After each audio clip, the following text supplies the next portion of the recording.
great. Wow. It's really good. And she's got this weird British guy who like is a student of like classic porn. So he's like in there, like he's the co-host.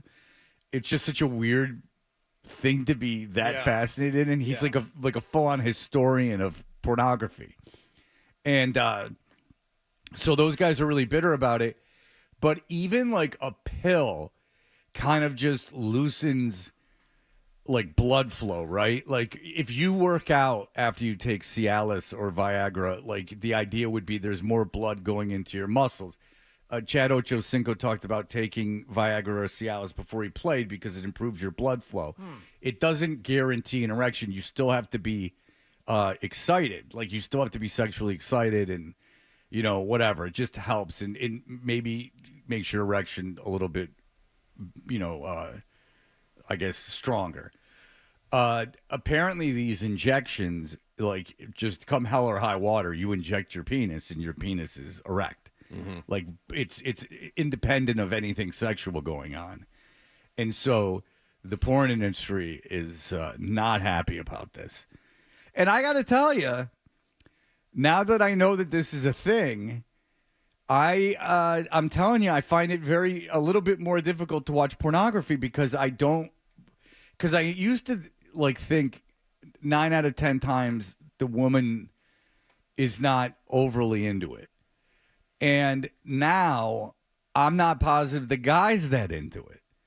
Because if the guy can just inject his penis and then he is, come hell or high water, has an erection, now I don't know if anyone's enjoying it. No one's aroused. No one's actually getting pleasure out of the experience. And then, you know, you've seen, obviously one of you guys has had to have seen like on the internet, like some footage of one being shot. Yes. And like the way they move them around That and they have ruined to stop. That ruined it for me for a while, only because I saw a video, one of those behind the scenes videos where they'd break for lunch and then come baback later, and I'm like, wait a minute, how does that work? So you're in the middle and like, all right, time. I'm like, oh, all right. Okay, so I we had a porn lady come in when we were at BCN, and her handler was a male porn star that I didn't know. I mean, I didn't know him.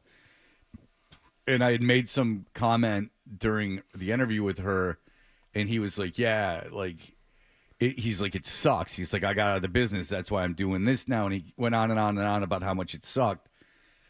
But when you listen to this Once Upon a Time in the Valley, in the 80s, because of the way it was, like they were like hooking up before scenes.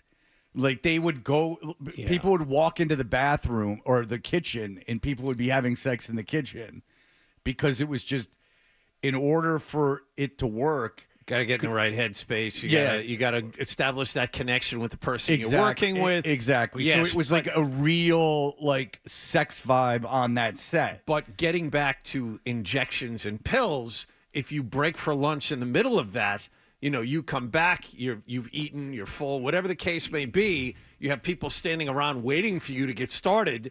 That's what's necessary. Well, but even pills wouldn't necessarily ensure that would be able to happen. You'd still have to get in the right headspace. But I've never taken an injection. Again, if I needed them, you know, I wouldn't be opposed to it. But again, if I'm not going to go the rest of my life without having sex, if I want to have sex, if there's a way to have sex, it's not embarrassing to me. I mean, I go in the bathroom and inject my penis, and then I would have an erection. But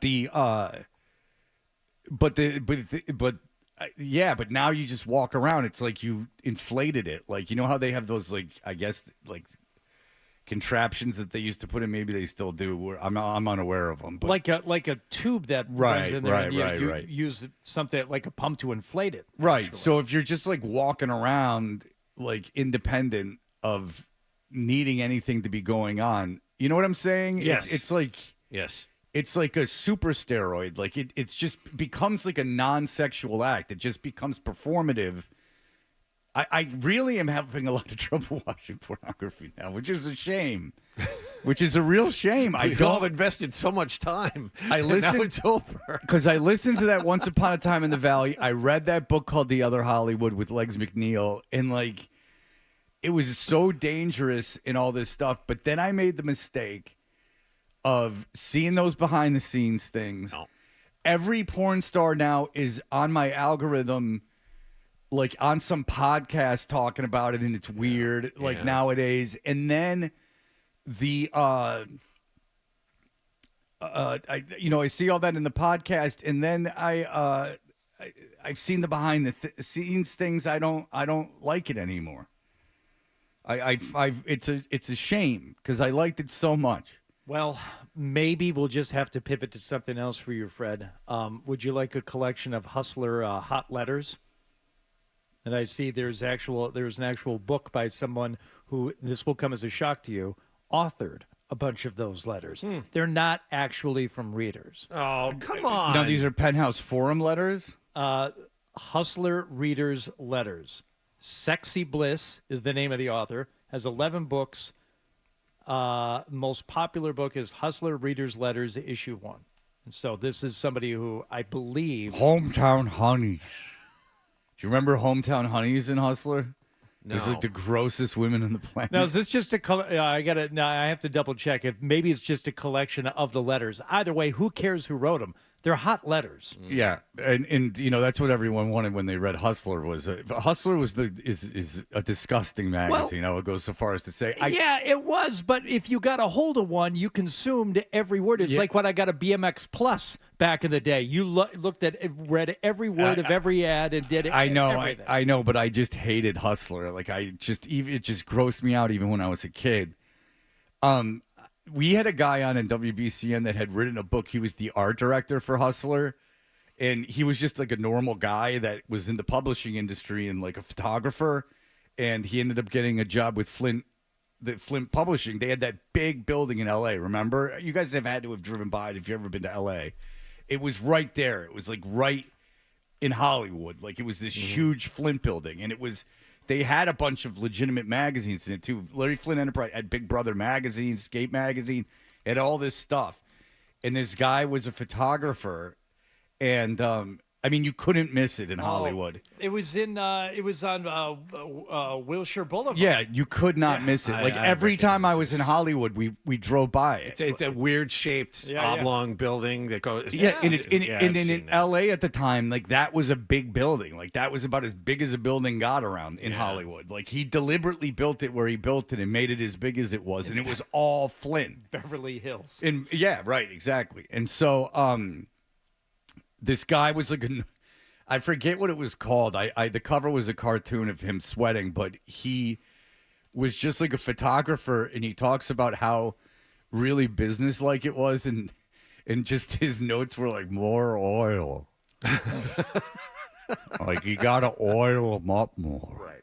And he'd be like, there's no way I can put more oil on these people. There's only so much oil in skin space. No. You can do better than that. If I add more oil, it's just going to run off the oil that's already there, sir. Exactly. Like, there's only so much oil that can go on these women. I like oil. But Larry wasn't around a lot. He wasn't around a lot. All right. Carrie, go ahead.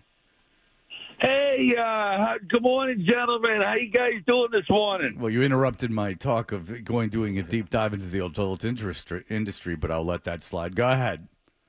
Well, no, I'm actually a little bit bothered because I missed out on the first part of the show because Nicholas there, he didn't push the button. He didn't get the live feed going. I'm working in Connecticut. I didn't hear the whole how it all started. What are you guys talking about, John's medicine, erectile medicine or something? How did this all start? It started with Belichick, but I can't. Belichick's girlfriend or fiance's mom got in trouble, or like a light amount of trouble in Provincetown for selling erectile injections without the medical clearance too. She was illegally selling them. I thought it was like John giving like a testimonial about medication or something. That would be John's own business, but yeah. if John was having erectile problems, I would have no problem with him. I got no problem with that. I don't either. Listen, modern science. All right. Did Nick fix it? Yeah, he did. Did you remind him? Did you call him, and that was what reminded him to turn it on? Yeah, I did. I called. I'm like, hey, is this Nick? He's like, yeah. I'm like, how you doing? I'm like, hey, the live feed's not on. He's like, oh, shoot, I clicked an X and I didn't click a button. Right. Like, what's his job? Isn't that his only job? No, he's got a lot more to do in the morning. He's got to sit there. I mean, there's a lot more that he's got to do. That early in the morning? Click the box. Yeah. Well, you know, how hard is that? Well, listen, I mean, it's not like AI could do it. I mean, how could they invent some program to turn the camera on at a certain time? I don't know how that would work. Or that you could go talk into a microphone eventually and go make a video of this, and then they would just make a video of it. All right. So, Carrie, thank you for getting that taken care of. Hey, you're welcome. Thanks, guys. There you go. There's Carrie. You ever start thinking about all the stuff that AI is going to do, and then you start thinking about if your job is safe? I choose not to. I try real hard to put those thoughts out of my head. Yeah. I think about it for my kids more than anything, and like jobs they talk about they might want to do and might want to have, and I'm like, yeah, I don't know if that's such a great idea. Well, the only thing that is for sure right now is inputting data. Inputting data, you're basically screwed. If you're a computer programmer, apparently a bunch of computer programmers are going back to school to get engineering degrees, because if you're went into that business, and remember when that was the business where you were if you're guaranteed a job, and writing code and anything software, that's kind of a manual, all of that's gone and is going away now. That's the immediate stuff, the AI stuff that's going away. There was an interesting piece in The Verge yesterday. Nick Clegg, who's a big tech guy, was with Facebook for all those years. He's saying well, if we have to ask artists for permission to use their work to train our AI models, it will basically kill the AI industry overnight. Yeah. Well, good. Too bad. Good. Wait, what? He's saying the argument that these AI guys are making is there's certainly no way we can ask, if I'm an artist and I'm creating art or I'm writing songs or whatever, that's my work, and if you're going to use my work to train your AI tool, you need my permission first. And these guys are saying, well, we don't have time to do that. We can't. If we ask for everybody's permission, that would kill our industry overnight. Good, then let your industry die, because that's the way it has to be done with your stupid AI tools. Well, Stealing that's everybody's what work the writer's strike was for. Yes, exactly. Yeah. Well, I guess we're going to have another one of those. Well, no, the writers won. Right, in that case they did, but there's a whole lot. There's so much underhanded crap happening with. Listen, if the audience can't discern AI written and sung songs from that of an artist, then that's on the public. It's not just so much the songs, though. There's authors who have books that are out there, and there's a friend of mine who is involved in one of these right now. He's like, yeah, they used the Arm in the Fall. They somehow got copies of the galleys of my new one. Yeah. The programs in the AI will go online. They will find, essentially illegal versions of books that weren't purchased, and they will go and they'll feed it into their big computer brain. And what essentially how it's working right now is that somebody comes up with a basic premise for the book. AI spits out a 400-page novel, and then the writer can go back and clean things up. But is the guy putting his name on it that it's his book? I don't know if they're doing. I don't know what because again, if you just had AI churn out a bunch of books, then there's got to be a person behind it. I mean, I guess nonfiction, but the voice of the intellectual, the human emotion of the artist or the author is what makes a book as powerful as it is. The writing style, the emotion behind it. It's not even an actual writer is doing it, because an actual writer wouldn't let that happen. No. What I'm saying is that if just a bunch of AI books start coming out, and you still have to do press tours, and if something becomes a sense, I don't doubt a bunch of Amazon only Kindle books come out flying out that are AI using people's material. But I think to be an actual successful book, at least in our lifetime, there has to be a human behind it. Because if you're going through the exercise of reading I would think that there would have to be some sort of assurances that it was a human being that did it. Now, music, I don't think that's the case. I don't think people care at all. I think that pop music, I think that could be AI, and I don't think anyone would care. No one cares. Like, just listen to Eddie Trunk. I mean, people are going, and what did I tell Adam yesterday? Eddie Trunk is going to be in July in Worcester, Massachusetts I'm at looking Hairfest. it right now. The Hairfest, but he's going to be at the Hairfest after party with Trickster. But he's also going to be at Hairfest. You didn't. Okay. You're correcting me. He's not on. But I looked to see Adam. he's not on there. He's at Hairfest, and then he's doing the after party with Trickster. I don't know why you're correcting me on it. I'm the one who texted you. But he wasn't. I looked and he wasn't Jesus on the Christ, Hairfest lineup. Adam. He's not going to be on the lineup, Adam. No, but I mean, they didn't even He's list the that he was host. hosting it. They didn't All list right. that. Okay, then he's lying. I don't even know why you're doing this. I mean, I told you. I'm the one who told you. I don't know I why- heard it come out of his mouth. Why would Eddie Trunk lie? I mean, Jesus Christ. He's lying. Well, there's two different events. That's what I'm concerned with. No Which one are we kidding, gonna Adam. go to? Adam, I'm the one who told you what was going on. Right, but I'm in here trying to. Oh, plan all right, out how Adam, we're gonna stop it. cover Just stop. It's really annoying me. It really is. Stop it. All right. Stop it. All right, we got to go Just to break stop anyway. it. Okay, yeah, do I, Adam? Yeah. You're the one. Why? You're the reason we're late. All right, we will be back. This is what happened last night. You're listening.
Seldom right and never wrong. Right here.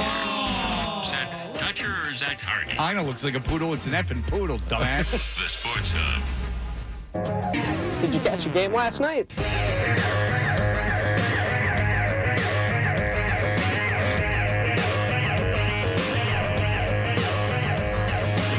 Hey, we are Toucher and Hardy. What happened last night is brought to you by Leonard Hair Transplant Associates, where your hair doesn't have to be a game of what happened. So change your lettuce and change your life with Dr. Matthew Lepresti at 1-800-GET-HAIR.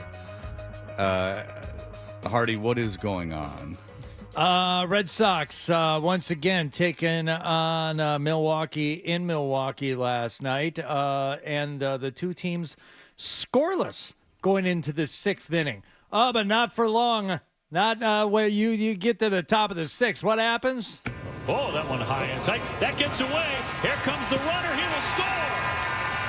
Sadon comes home, and the Red Sox are on the board 1-0. Rafaela scoring on the wild pitch. This is how they score runs. Yeah. That there's no hitting of a baseball into the outfield to score a run. No. We wait for a wild pitch. Well, John, anybody can do that. I know. That takes skill and effort.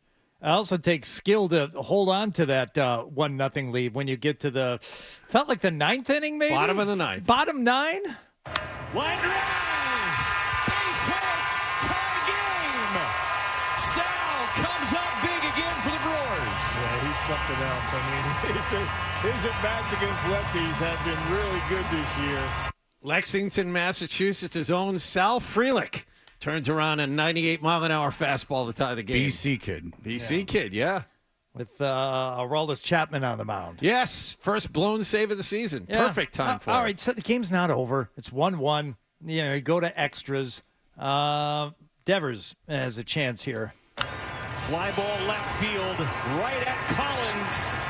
There's a zero in the top of the 10th. With runners at the corners. So all you got to do is hold on here. Seventh pitcher of the game for the Red Sox. Liam Hendricks, who was complaining about his use recently, so they put him in a tie game in the 10th inning. Fly ball to deep right. It is way back out of here. First career walk-off home run for Yelly, and it is grand. Oh, it's grand. Grand salami. Got it. Yeah. Red Sox played just terrible baseball last night. The pitching was really good up until Chapman and Hendricks. Pitching was great. But I don't know how much, if either of you saw any of this game. I saw Ceddanne Rafaela misplay a single into a double in this game. I saw Marcelo Meyer in a scoreless game try and tag up from second and get thrown out at third. I saw that. Yes, for a I double saw play. that. Yeah. I saw Jaron Duran. There was a runner on first base on a medium-depth fly ball to left field. The guy tagged up and went to second and beat Duran's throw to second base. The pitching smoothed all of that out. So the Red Sox actually had a 1-0 lead entering the ninth inning. Jaron Duran and Rafael Devers combined to strike out six times in 10 at-bats last night. Not a deep fly ball to left? No. It was about 3 steps in front of the warning track. Was he just not watching? No, he wasn't. And all of a sudden, after he caught it, he looked and went, "Oh, S!" and threw the ball in, and it was late. Yeah, actually, it airmailed second base. Do you know that they did something that's incomprehensible in terms of the statistics used on ESPN for if they were doing awards right now in both leagues? They used not only like war and stuff, but the ones with the lowercase letters in front of it. F-war, yes. Yeah, I've seen that. and like a bunch of others. Like B-war and F-war. And then you're just like, sure. Yeah, great. Yeah, okay, sure. I believe you. Yeah, right. And Bregman obviously was in the top 10 for AL MVP, but Devers was too. Yeah. Based on those statistics. Devers has been on fire the last 6 weeks. He was hard. He wasn't very good last night. But what's funny about that is that no one would vote for Devers as an MVP because of Devers' reluctance to switch positions. So that just shows you when you in as much as I don't blame Devers for some of his hesitation of doing so, it's funny when you completely take and the only sport that does it is baseball.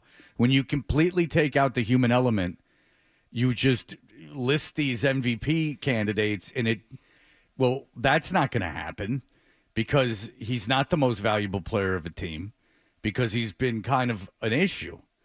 So therefore, he's not. It's just that is an ultimate signal of that there needs to be a human there. You want to know how AI is going to work? Look at baseball. Baseball is essentially run by AI.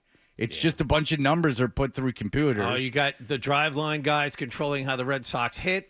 Sure. And strike out. They take range factor and all that stuff. Well, yeah, and then they, with pitching, it's rotation and velocity, spin rate, and velocity and all that crap. And they just have numbers, and they have a computer figure out what your spin rate is and your velocity, and then they put it in a computer, and there you go. What computer tells Alex Cora to continually hit that rookie Campbell fourth? He did it again last night. We told you that he's 7 for his last 1 million at the plate. He was a cleanup hitter again last night. He's hitting 225 with a slugging percentage of 350. If it's any consolation, Hendricks, after giving up that grand slam, he felt bad. A lot of close games. This group of guys out there have been through the ringer. They've been pitching a lot. Yeah, the amount of close games we've got, it means that they're constantly up. They're constantly available. They constantly got to be ready or be on edge just in case they get ready. So it definitely wears you down a little bit. But he's British? They battled. I mean, we threw, 6 No, I'm not kidding. innings until I decided to go out there and ruin it. Is he British? I have no idea. I don't know. He certainly sounds British. Yeah. Or whatever. Same He's difference. Aussie. Australian. Oh, he's Australian? How did we not know that? I slipped. Australian professional baseball pitcher for the Boston Red Sox. Wow. totally Look at forgot that. about He's that. from Even Perth. John didn't know that. No, I have not been paying attention to that. There is actually good news for the Red Sox, though. I can give you good news. Marcelo Meyer had 2 hits last night. Yeah. After struggling, 3 strikeouts in his first 4 at bats, and Alex Spear, Fred, your favorite Boston Globe beat writer, was on the broadcast last night, and he said he thinks Roman Anthony is going to be up with this team in less than 2 weeks. Why not? Because they're going to be sellers at the deadline. So you might as well. Well, it's not even that. I just think this team has been so terrible offensively. If you look at Anthony's numbers at AAA, they're so good. Well, that you it just is need that, John. You need an offensive presence in the lineup. Well, it is that. Because in that goes right with what I'm saying, is that they will be sellers at the deadline. They're too far out of they're not winning the East. There's no way. The Yankees are good. They're not winning the East. Yeah, and then the wild card. There's 3 teams in the Central, and in Houston and Seattle. You're not. If you gotta get it going a little bit here. Well, or the problem is it's going to fall. You're going to fall too far behind. Schedule gets much tougher very soon. They've had a very easy schedule. Splitting with Baltimore is reprehensible. Baltimore's terrible. And you won the first 2 games of the series. And you know what? Milwaukee's not very good either. And you're about to be swept by them. They're better than you. Yeah, I know. Well, everything's relative, I suppose. But at the same time, the schedule's going to make a turn, and it's going to get a lot harder very soon. And you're already under 500. You've lost 4 in a row. You've scored 5 runs in your last 4 games. Right. They're not a good team. Nope. People were talking a lot about Roman Anthony's home run yesterday with the Woo Sox. 417-foot home run. His exit velocity of 115.5 miles per hour. Only 18 balls put in play in the majors this season have had an exit velo of 116 or harder. The kid from Pittsburgh set the all-time record. O'Neal Cruz? O'Neal Cruz. Yeah. It was like 108 or something. Yeah. Roman Anthony hitting 321 at AAA with an on-base of 450. He's got 7 homers, 21 RBIs, and he is far and away the best player on that team. The Red Sox are not hitting anywhere in this lineup. Anybody who hits after the first 2 or 3 spots in the order, you could just pick names out of a hat. They are not good. They are struggling. They're doing a lot of things wrong, and they can never – if they hit one day, they can't pitch. If they pitch one day like last night, they can't hit. There are a lot of things wrong with this team. Maybe these ticket prices will get down to a conceivable level again after they were so expensive over the weekend. I mean, those Sunday tickets were ridiculous. Asking $400 to sit in Fenway Park. Ridiculous. Cora was asked if they're playing poorly right now. they're good baseball games, right? Today was good. The ones against Baltimore too. You go back to the Mets. That's the way I see it. That's my job, right? Try to like keep positive. We know where we at. We're not winning games, but are we playing bad baseball? I don't know, man. That's for others to tell us. But I think we're doing some good things. We need to be better than others. You know, I think offensively we have to pick it up. Well, John, you watch more of this than Fred and I do. Are they playing bad baseball? Yeah, I can tell you they are. They're playing bad baseball, pretty much up and down. All right. It's really nothing good that you can look at and go, well, if Devers and Duran are hitting, they have a chance. Neither of them hit last night, so they scored 1 run, and it was on a wild pitch. Well, do you have Apple TV? I do not. Well, you're not going to be able to watch Friday's game, jackass. Oh, it's unfortunate. That's really too bad. What will I do with my time? All right. We'll be back in just a moment. Here are the headlines. Sports Hub headline.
Hey, listen, if you've got to go, we understand, but make sure you bring the Sports Hub app with you so you can hear more of Toucher and Hardy. That's what I want on my tombstone. On the Sports Hub.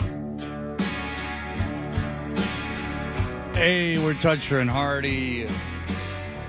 Hardy, what else happened last night in the world of sports? We had the Indiana Pacers taking on the New York Knicks. Pacers up 2-1 in the series. They took the first two in New York, and then the Knicks managed to take Game 3 in Indianapolis. So, what would happen last night? 8 seconds to shoot.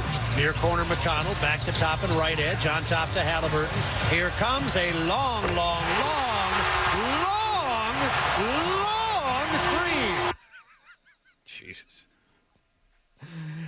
Cha-ching, cha-ching, cha-ching, cha-ching. No, that's the OKC's guys call. You can't steal that. And Halliburton got it in. Top in for three.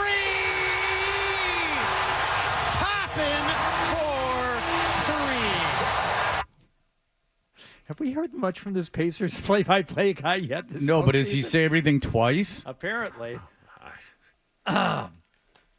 Pacers taking care of business last night, and do you call it a commanding series lead? I do. 3-1 now in the best of 7, 130-121 the final, and for Tyrese Halliburton, a special night because his dad was allowed back in the building, not courtside, but he was allowed back in the building. There was obviously a lot of commentary around him, especially right after, which I think some was warranted, some went a little too far, but I mean, that's just sports. Is it? Is it just sports, or is it your father acting like a maniac? If a father standing in front of Giannis and taunting him with a big sign in his face after your team knocked him out of the playoffs. Real smart move, big JV guy. high school stuff. Jesus. Like, I mean, yeah, get out of here. Wasn't like he went into the crowd. Guy ran onto the floor to stand in front of him. Yeah, and it's not like the games aren't on TV. I mean, I don't know why you have to be in the building. Just watch it on TV. No one's stopping you from watching your son. Just you can't be in the building because you can't control yourself. Right. That's the problem. And he had a long answer to the question. He said, my dad's fine. He'll go to a sports bar and watch the game with his friends. He can do all that. But, yeah, he was back in there last night. It's fine. People are making a big deal out of nothing. Well, if it's nothing, how come he's not courtside anymore? Well, because it was something. He went up to one of the biggest stars in the league and got into his face after his team lost. Right. To his son's team. And, he's lucky that it didn't escalate into something more. I mean, you would have gotten in the face of, like, meta world peace and, good Things luck. would have been different, yes. Yeah, like, you picked you happened to pick a nice guy. Right. And funny how you picked a nice guy that you know is a nice guy. You didn't pick out one of those, like, psychos that are on the court. I mean, get in Draymond Green's face. And I don't think Draymond Green's a psycho. But maybe after the series was over, Draymond wouldn't do anything. But if you went up to Draymond, like, after Game 3... Oh, I don't know how that would go for you. Yeah, I think there are certain players who wouldn't suffer that foolishness, and Draymond Green's one of them. Especially right afterwards, like 10 seconds and the thing after is, the game's if over. you get in someone's face and start taunting them, like, real close to the face, and they shove you, and they're that big, and they shove you, and you fall down, and at the least it's just really embarrassing, and what are you going to sue him for assault? This guy was all up in my face. I got him away from me. He's not supposed to be down there. No. And he was trying to get a reaction out of you, and you got one. It's not the one you wanted. Yeah, you're not. Reaction. I'm sure you're not allowed to haul off and, like, break their jaw. But I mean, if someone's right in your face in an area where they're not supposed to be, and security's not in the way, you have every right of getting them away from you. You have every right of pushing them down. And that, you know how humiliating that would be? Because Tyrese Halliburton's dad can't be that old. Like, I bet you he's in his 50s. Sure. And, Halliburton's still young. And, having a grown man just throw you, that's more embarrassing than getting hit in the face. Yes. Edmonton in a similar situation last night. They were at home with a 2-1 series lead over Dallas. How would that game end up? 10 seconds. Edmonton, one game away from the Stanley Cup final for a second year in a row. And there it is. That's your final 4-1 from Edmonton last night. They're now up 3-1 over the Stars, presumably getting ready to face the Florida Panthers. This seems oddly familiar. Get ready. Get ready. Florida and Edmonton in the Stanley Cup Finals and OKC and Indiana in the NBA Finals. Everyone's tuning in. So Carolina finally got off the schneid and won an Eastern Conference Finals game with their win in Florida. They are home tonight, but still trailing 3-1 in the series. They'll face off at 8 o'clock. Well, Edmonton, Florida is a much better series than Oklahoma City, Indiana. Yes. Yeah, there's no question about that. Yes, there is. There's more. We talked about this yesterday. There's far more star power in the Stanley Cup Finals. Yeah, you have Far a more. repeat champion going against a team with one of the best players of all time, and one of the great players. Another, in addition to a player, is one of the great players right now, and that's pretty good. Not that I'm going to be locked in for 3 periods every time they play, but I take that over the NBA final. That Indiana Oklahoma City final is not going to do well. By the way, I overnight I was listening on the way in, and Ben Maller made a good point. The NBA has instituted these salary cap rules to make parity happen. Well, if that happens, you're going to get teams like this in the NBA finals more often than not. If you don't want super teams and you don't want big market teams in the finals every year, you're going to get matchups like this. Oklahoma City, Indiana. This is a pretty much a worst case scenario, though. Does the NBA feel that they're healthy enough to withstand a finals series like this every once in a while if they get the parity that they desire? Yeah, of course. Because if you get big enough stars on the other teams, then Oklahoma City is such an extreme example of a nothing market.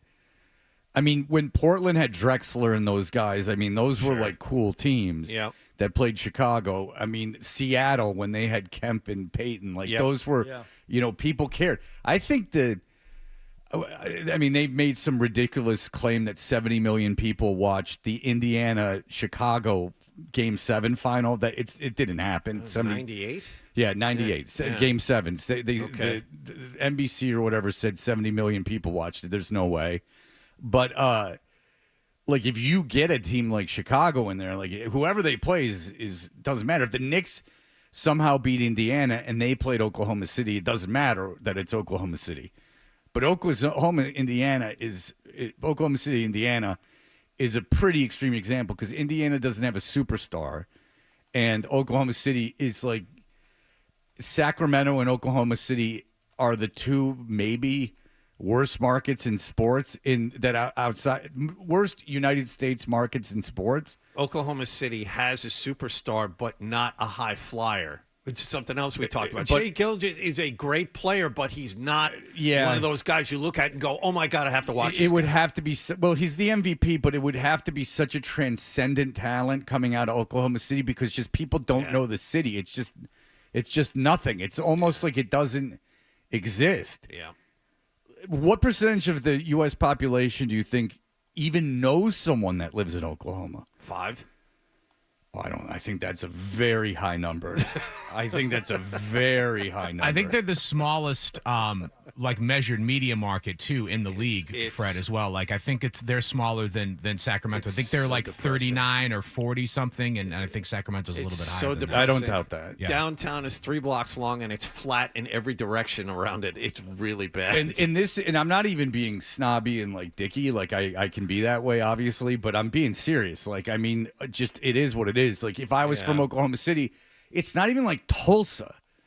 Tulsa is known kind of as being sort of cool. There are small, cool cities, but obviously, and there's cool cities everywhere. Lawrence, Kansas is supposed to be kind of cool. There's not Oklahoma City. It's just not cool. There's nothing cool about it. Charlotte's a real dumpy city too, but at least it's kind of big. It's got actual big buildings in it, Charlotte. Yeah, banks. True. You mentioned I met someone who has to move in the banking industry that has to do their purgatory in Charlotte. Oh, in Charlotte, that's it. So many of them get sent there. And they had a friend. It was me, another guy, and a guy going to Charlotte. And the other guy was trying to sell Charlotte on the guy, it won't be that bad. And the guy going to Charlotte's like, oh no, it's that bad. Yeah. He's like, you start a clock as soon as you get there. And this is another guy who's moving there telling me this. This is my own opinion. But I can't think of a city when people were like, it's the new like boom town. I'm like, why? There's nothing in terms of geography. It's not, the weather's not nice enough. You're not on the ocean. What are you talking about? Charlotte. The industry is banking of all things. Like that doesn't bring in like cool art. I got a buddy moved down there a couple of years ago, and it seems like a lot of house for the money. You can play golf year round, kind of. You know, I don't get the sense that he loves it. Big sport there is NASCAR. Yeah, big track there. Yeah. All right. We'll be back in just a moment. We have Nick's final DNA results. Toucher and Hardy, 98.5 The Sports Center.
Boston sports fans, it's 98.5, the Sports Hub. Paisley Media Group Station. Essential Sports Hub headline presented by Celsius Energy Drinks. Bruins are currently one of 3 NHL teams without a head coach, but it appears that could change soon. Multiple reports, including one from The Athletic, indicate they're closing in on a replacement for interim headman Joe Sacco. Apparently, former Edmonton head coach Jay Woodcroft is a finalist, along with Washington Capitals assistant Mitch Love and former Bruins player turned LA Kings minor league head coach Marco Sturm. As far as the playoffs go, Edmonton beat Dallas 4-1. They now lead the Western Conference Finals 3-1. The Red Sox offense remained dormant last night. They lost again in Milwaukee 5-1 in 10 innings. Christian Yelich's grand slam in the bottom of the 10th off Sox reliever Liam Hendricks was the game winner. Yeah, it's not good. We pitched a hell of a game, and then to be on the end of that with letting the entire group down, that stings for me a lot. Sox have now lost 4 straight. They pitched Brian Bayo this afternoon in the hopes of avoiding a 3-game sweep. Sox also traded lefty Sean Newcomb to the Athletics yesterday for cash considerations. And the New England Revolution will visit D.C. United this evening. The Reds have earned at least 1 point in each of their last 5 matches. We'll have the call at 7:30 right here on 98.5 The Sports Hub. Sports Hub headlines are brought to you by Super Service Today, Massachusetts' #1 provider for residential and commercial plumbing, heating, cooling, and drain cleaning, day or night, and always done right. Visit superservicetoday.com. I'm John Wallach on Boston's Home for Sports, 98.5 The Sports Hub. Your next update at 7:30. To us, Boston pride runs deep. I'm a Bostonian! This is Boston's Home for Sports. Bow, bow, bow! 98.5 The Sports Hub. Is elongating. Weekday morning. Here goes Hardy. Toucher and Hardy. I no longer love things. Let's go. Let's ride. 98.5. Like, let's roll the dice.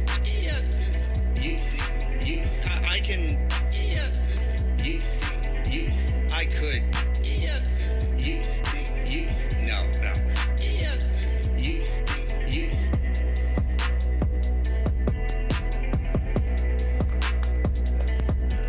Hey, we are Toucher and Hardy. You can watch us on YouTube.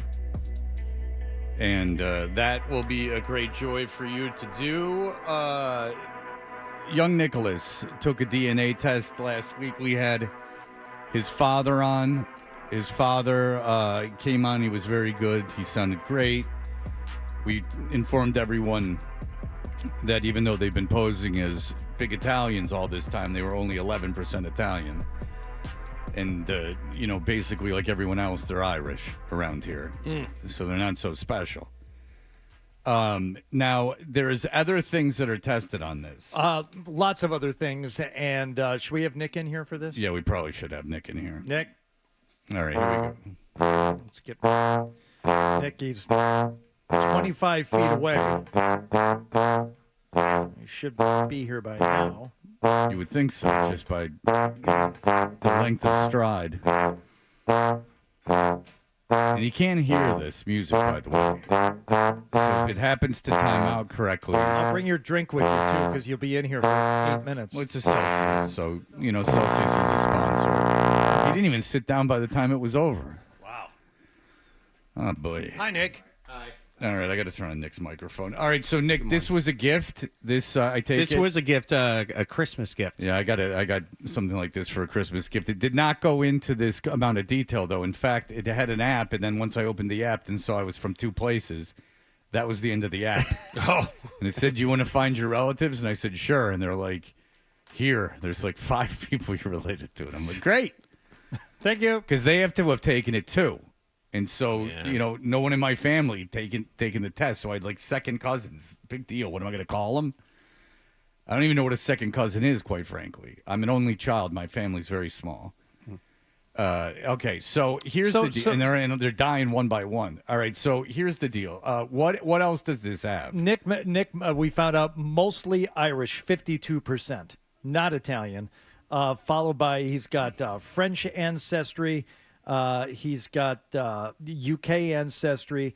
Way down the list, you get southern Italy and the eastern Mediterranean, Scotland, and Spain.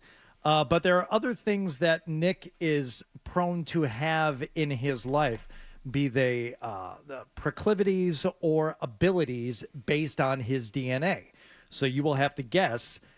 And Nick, you say you have not gone through all these results. No, I have not. That's unlike you to just not go over something that would raise the curiosity of most, just to kind of let it sit there. So now, how do they figure this out exactly? Do you have any idea? They can tell you what you're going to be good at based on DNA? What you're going to be good at, what you're likely to have, traits that you as a person will have based on your DNA, yes. Okay, low center of gravity, 100%. Womanly bottom, 100%. Yeah. Okay. Inability to read aloud, 99%. None of these are mentioned, but they do have a couple here that I found interesting. For instance, ticklishness. Based on Nick's DNA, is he less likely or more likely on a scale of 1 to 4 to be ticklish? All right, well, you think of the Pillsbury Doughboy. That's the first thing that popped into my head. I'm going to say yes. Well, yeah, they have such similar Absolutely. DNA, and if you can just poke the Pillsbury Doughboy, if you poke me, I'm just going to go, Yeah. But if you poke the Pillsbury Doughboy, he goes, Yeah. wee. Yep. Woo! So I'm going to say that he's a very high propensity to be ticklish. Yes. Yeah. Nick, Is that true, Nick? Are you in fact ticklish? I don't think I am. John, would you try and tickle him, please? Don't touch me. Yeah, I don't know if we have to get into that. I don't know if I even really want him to. What about that spot above the knee? Right here? Yeah, that your favorite uncle would do for When you. when a woman, back before you were married and had a kid, so when you were having sex, and a woman would graze your stomach with her hand, did you find yourself because that happens to me. Ticklish from that? If a woman grazes her hand across my stomach, I get that and then what's annoying is they think that it's somehow erotic for me, or an erogenous zone. So don't keep at it. But it's more of just like a ticklish thing, and so I do have that. Yeah. I think I have that too. Well, you would know, Nick. I mean, when's the last time a woman's touched you? I mean, you have a 2-year-old, so I know this is not the time of, and you're married, so I would imagine this isn't a time of great lovemaking. How about caffeine intake? Likely to drink a lot more caffeine than average on a scale of 1 to 5. Well, I would say that his heart, you're having a Celsius, and that has caffeine in it. Celsius is getting a lot of plugs because of Nicholas right now. The sales staff is going to be very pro Nicholas. If you go 1, 2, 3, 4, actually, the scale of 1 to 4, 4 would be 5 drinks or more daily containing caffeine. Is that Nick? Well, or he is has on 5 the more drinks or more daily, just not with caffeine in them. He's 5 drinks or more starting at noon every day. Jameson. Yeah, exactly. If you follow his Instagram account, he's drinking at lunch. Nick is, in fact, more likely to have caffeine. Woo! That is an absolute DNA fact. Well, that seems flawless, and it's. How about this one? This just put a little spit on a rod and send it out to some company. They can tell you like caffeine. Is Nick able to smell asparagus metabolites? Oh, so that would be if you pee after eating asparagus? Or metabolites? No, asparagus odor. Unable to smell asparagus metabolites. Can you smell asparagus, Nick? Yeah. Yeah. No, you cannot. What? No. Your DNA says no. That's unfortunate. Sorry. You don't even know what you can smell, you dummy. I don't want to know about my propensity to cancer or anything that I could worry about. Smelling. That's Yeah, what we I need to know so much about if I can smell asparagus, Right. and that seems like that there's no margin for error there. That's right. Is Nick likely motivated by success? Less likely or more likely? That's a 1. Oh, you know what? I will say that Nick is motivated by success. He's just very limited in his ability to acquire it. Oh, yeah, I hadn't thought of that. Woo!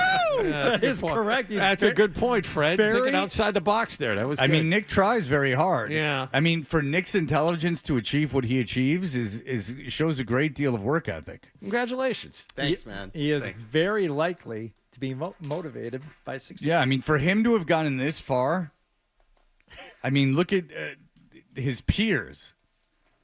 A lot of them, on the government dole, quite frankly, The idea that Nick is gainfully employed. That's right. Here's or to find a mate to actually keep him alive. when she was discovered him true. covered in his Saved his own life. feces. In that mixture of feces, urine, and other bodily excrements, was there any earwax evident when your then girlfriend found you? What is this one? Wet earwax. Oh God, nonsense. I don't care. Is he more likely to have wet earwax or dry earwax? Of all the traits you have in front of Like, you, you seriously. pick that one. Yeah, this is the. What this are you is doing? Really dumb. This is a Why dumb would one. you pick that one? Out of all of the things you have I don't in front have of you. wet earwax. Yes, you do. No. Okay. We'll take that now. All right, put your hands below the counter. Index finger longer than ring finger. All right. The index finger longer than ring finger. Let me see mine. My ring finger is longer than my index finger. I am going to say he would be the opposite of that. So I will say his index finger is longer than his ring finger. Nick, what would you say about your own fingers before looking? They're the same size. That's Nick. right. Good answer, Nick. It's one or the other, Nick. Good answer, Nick. Is your index finger longer than your ring finger? He yes or no? chooses none of the above. No. Let's take a look. They're kind of the same size. No. Woo! Let me see. They're his ring finger is longer than his index finger. No, it's the well- opposite. His index finger looks longer than the ring finger. Oh yeah, maybe you're right. Wow. Yeah, my ring finger is longer than my index finger, so I called it. If it's a sign of intelligence, obviously that's the way it would be. Mine's much longer. Which one is longer on you? Yeah, the ring finger is longer. My ring My finger. ring finger's Ring longer. finger's Nick's better. index fingers are longer. Yeah. That's got to be a sign of intelligence. Sorry about that one, Nick. It's all right. Anything that's a sign of intelligence, if you want to play this game, I'm not even being mean, is that I would go opposite of it. Likely to prefer individual sports. Is he an individual sport or team sport? None of the above. Team sports. No. No, you like individual. What sports do you like, According Nick, to your to DNA. play? To play, skiing. I like to ski. And you said team sports? Yeah. Yeah, good job, Nick. Nick. Yeah, you want a ski team there, Nick? No, Yeah. I'm not. And so that's the sport you like the best is skiing? Yeah. And you said team. What it's the team only sports do you play? What's that? What no, teams? that's the only one. Okay. It's the only thing I do. But yet you said team sports. Yeah. Even though the only sport you play is a highly individualized sport. Yeah. I wasn't thinking on that one. Let's get to That doesn't show up in your DNA. It's not a trait. this one. I've only picked ones that are at the far end or low end of the likelihood. Sure. Persistence. Is he less likely or more likely to be a persistent More. person? Yeah, I'll say more.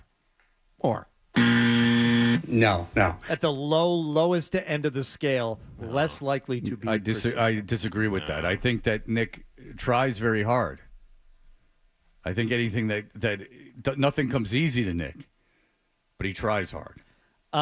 Is Nick likely to experience a runner's high? We've talked about the runner's high, how it's equivalent of cocaine and other exotic drugs. Yeah, it's the same thing. A powerful feeling, the runner's high. Nick, you experience a runner's high?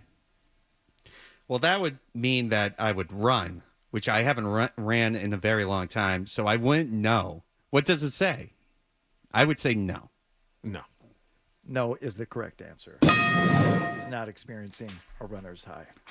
No, he has a post-bachelor party low, of which he gets septic for some reason and then gets found in his own feces by his now wife. Nick, can you roll your tongue? Yes. That is a correct one. Well, according to DNA, you're not supposed to. So. This seems really like a wise investment. Wow. Spot on. All of us. I didn't pay for it. Well, no, I did the same thing, but it didn't go through this nonsense. The unibrow we can take a look at. Well, one, he could shave it. Yeah. I'm going to say it says he has a unibrow.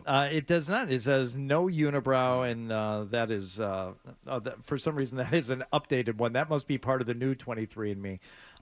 Finally, here,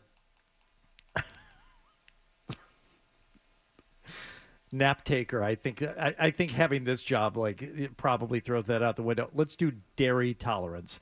Is Nick likely or unlikely to tolerate dairy? Well, he certainly can't tolerate bachelor parties because they have a very poor effect on him. He becomes almost comatose and unable to hold his bodily fluids. It always comes back to the. Well, yeah, that's the most interesting thing about you. Yeah, you were covered in your own feces when your now wife thought you were ghosting her, and she showed up at the door furious, and then came in, smelled did. a foul odor. You know that happened. Just like the anniversary of that just passed. How do you celebrate that? Just walked right into it, Nick. Does she cover herself in feces and you reverse it? Come on, Nick. You resist it or you go along with it's fine. What? Now, so you have the anniversary. Do you still have the sheets from that bed? No, we don't. We don't. You didn't even wash them and keep them as a memorial? You could have put them in the Warhol Museum. You don't do a dramatic recreation of it for little Luigi so he can see what his when he's older, papa was like? we're going to. Does Luigi know of your that happened to you? No. Not yet. You haven't told your kid? Not yet. He's going to. He's going to come up and be like, "How did you find yourself to be a man of faith after you were covered? And did you think that there was a reason that you were living? Like, why were you spared? No. For a period of time, I was just like, I did you that? Did you think like a higher spirit, a higher power that you were somehow spared? Yeah, possibly. Yeah. Wait, did you or did you not? What do you mean possibly? It's your brain. No. I didn't know. You're the only one who can answer it, Nick. There's no possibly. There's no one you can ask about it. It's you. I didn't really think. Did you start going to church definitely and gave stuff me like that? perspective. Did you It gave me start- perspective. What Being was the perspective that you got? Life is very, very fragile. And how does that change to what you do? It changed. I was more willing to take risks or try things that I've never tried before. What or did you anything. try? I started skiing after that. Like, I started learning new hobbies and whatnot. Like what? Skiing. Skiing. So basically, your near-death experience got you on skis. You got a lift ticket. Yeah, Okay. I guess so. Yeah. Okay. There was never a thank you to a higher power, or like going to church, or like talking to like a religious advisor. No, nothing like that. I mean, basically, I thank Brittany for, Yeah, but Brittany, you don't think that there was something that told her to go over there, like something beyond our comprehension that told her to go over there and look at you, or you just think it was random chance? Random chance. Yeah, random chance. Oh, Nick. What? I got loyalty, By the way, you're lactose intolerant. I don't know if you knew that. Are you lactose Matsu intolerant? shit? No. Be smart, because those things aren't cheap. And then you get a bunch of people's DNA and you got it on record and you just tell them a bunch of random crap that's not even true. Like, you would know if you're lactose intolerant. Why would the test have to tell you if you're lactose intolerant? You would know very well. I would know for a very long time if I was lactose intolerant. Yes, of course. It's like a less interesting fortune teller that costs way more money. Exactly. And it's probably less Yeah, those things accurate. aren't cheap. Like, No, they're not. they're a lot of money. Yeah, and they're kind of a pain in the ass. All right, No Nick. trick. Take all this stuff back, Nick. I've been carrying I'm it around yawning, for 2 Nick. weeks. Yeah, take your precious DNA test back.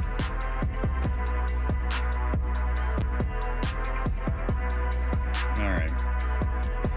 We will be back. Jim McBride will join us. He, of course, is covering the Bruins, and it seems down to the last few coaching candidates. We can find out about those in just a moment. Stay tuned for more Toucher and Hardy.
if somebody blows you. Ibuprofens at midnight, and both of those things are terrible for your stomach. But what's it like walking down the stairs when your gout is acting up? Well, considering it hurts to lay down and like the blanket hurts on it, this is all crap that I'm still getting this gout. Why don't you I lost 50 pounds and I'm still getting gout. You need a fireman's pole installed in your house. You can just slide down the kitchen to get your gout medicine.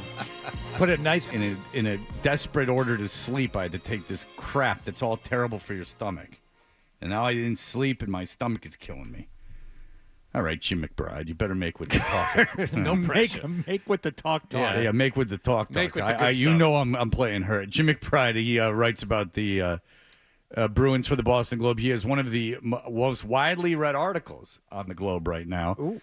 It's about the head coaching search, which seems to have been narrowed even a little bit more since Jim wrote this article. Is that true, Jim? You had a article up with like a lot of candidates, all interesting in their own ways, but has in your mind that coaching search narrowed a little bit? Yeah, I think so. First of all, Fred, sorry to hear about your gout. Thank you. Your prayers are most welcome. Thank you. Yeah, in talking to people around the league, I hadn't really heard the Mitch Love name since really the last time the Bruins had a coaching search, when he was a finalist when Monty got the job. So was kind of surprised to see that name out there. But in talking to some people since, I wrote that story, which kind of had a Boston flavor to it. So I'm not sure, Mitch Love would have fit in there. But yeah, he's definitely in the mix now. And I think hearing a lot more reports that Marco Sturm, the former Bruin, is getting serious consideration. And, those guys both fit the kind of the itinerary that Don Sweeney was looking for. Maybe not necessarily a head coach, but definitely NHL experience. So those guys definitely fall into that category. Okay, so Mitch Love handled the defense with the Capitals? Yep. Okay, so what is his kind of background, and what about him is appealing? I hadn't heard his name either. Yeah, so he worked in the WHL and the AHL with Calgary before Spencer Carberry hired him last year when he took over the Capitals. And I think he's a defensive-minded coach. He was a defenseman in his career. He never made it to the NHL, but he did play in the AHL for a bit, including a stint with the Lowell Lock Monsters, who coincidentally, when he was there, Joe Sacco was the assistant coach on that team. So kind of a defensive-minded coach. And I think Marco Sturm, despite him being a forward, was also brought up in the defensive system with the LA Kings. So both of those guys kind of have a defensive pedigree, even though only one played defense and one played forward in the NHL. You're seeing a lot of reports that Jay Woodcroft, the former Edmonton head coach, is in as well. I saw one report that he might even be the favorite. Have you heard something like that? Not till yesterday that I heard it. It's funny that Jay Woodcroft, after he had that really terrible start with Edmonton last season, kind of fell off the coaching radar. Like, he hasn't been really, mentioned in a lot of jobs openings, and we all know how many job openings there are in the NHL on a yearly basis. There's a lot, and I hadn't heard his name linked with anyone. So that name kind of took me by surprise. But we'll see. He's another guy that's he's on the younger side. He's got NHL experience, obviously, as a head coach. It didn't end well in Edmonton, so we'll see. He surprised me, John. It seems not necessarily a trend in the NHL, but that's one thing that these three guys we're talking about all have in common. They're all in their low to mid 40s, and it seems like that's by design here, but that doesn't seem to necessarily be a trend around the National Hockey League.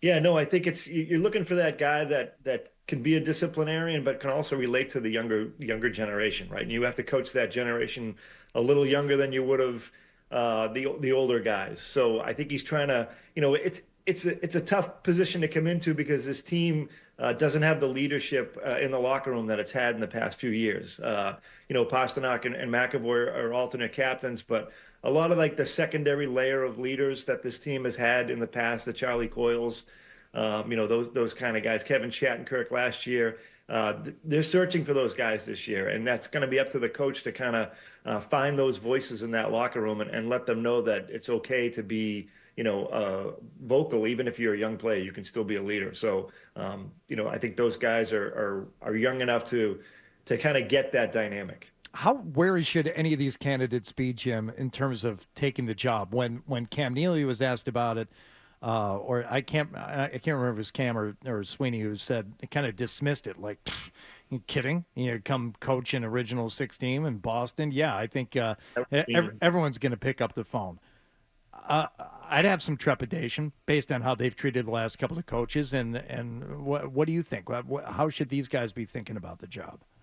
Yeah, I think because there's so few of those positions, right, that if you get a guy that wants to be a head coach, I don't think he's going to be, worried about the fact that this is the 4th coach in 4 years. He just wants his chance to prove himself.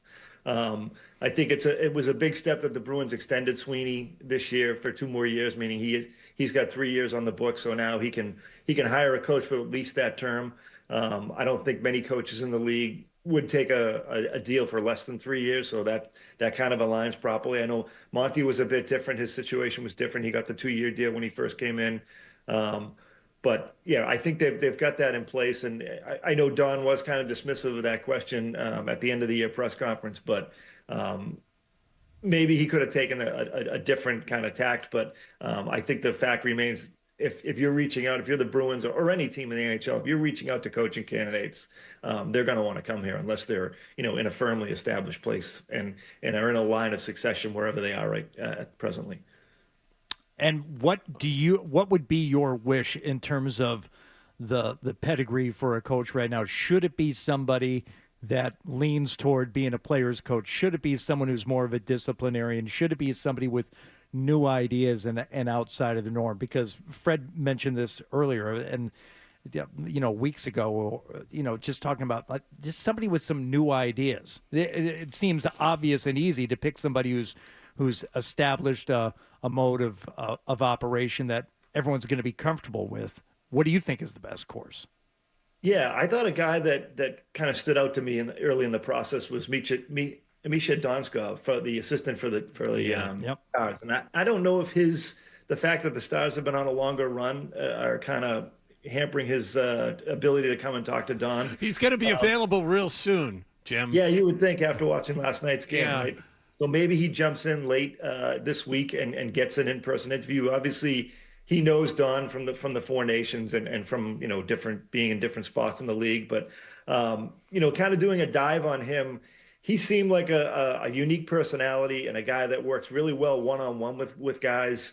And reading a story that Logan Stankoven, who's now with the Hurricanes, he talked to him about how he was able to break down game plans quickly and keep guys' attention. And I thought he kind of had that, for lack of a better term, kind of, analytical geek side, but also jock hockey side.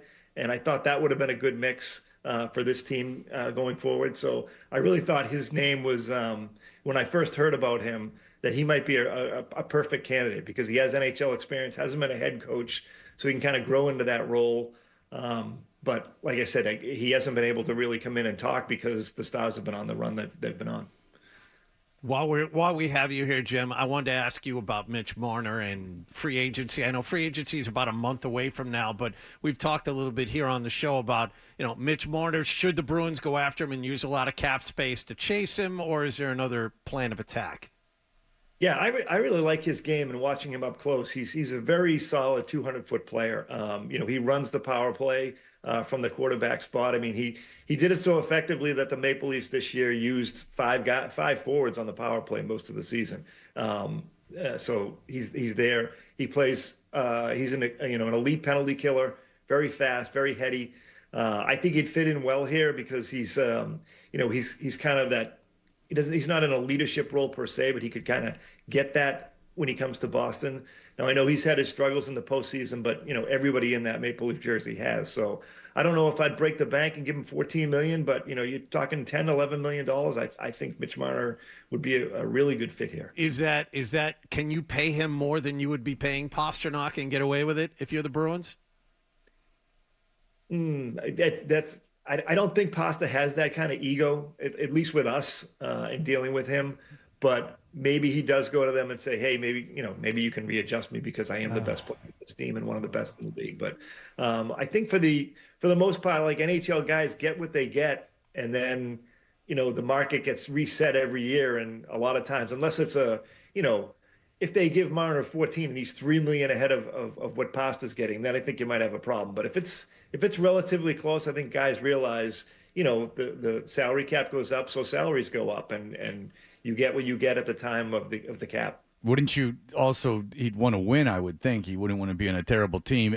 Marner said that it was this weird list of teams. It was like Vegas, Florida, Detroit, and Chicago, are where he wanted to go. I don't, it seems so random. I don't put anything into that. In fact, 2 of those teams couldn't even get him. So do you take any stock in that?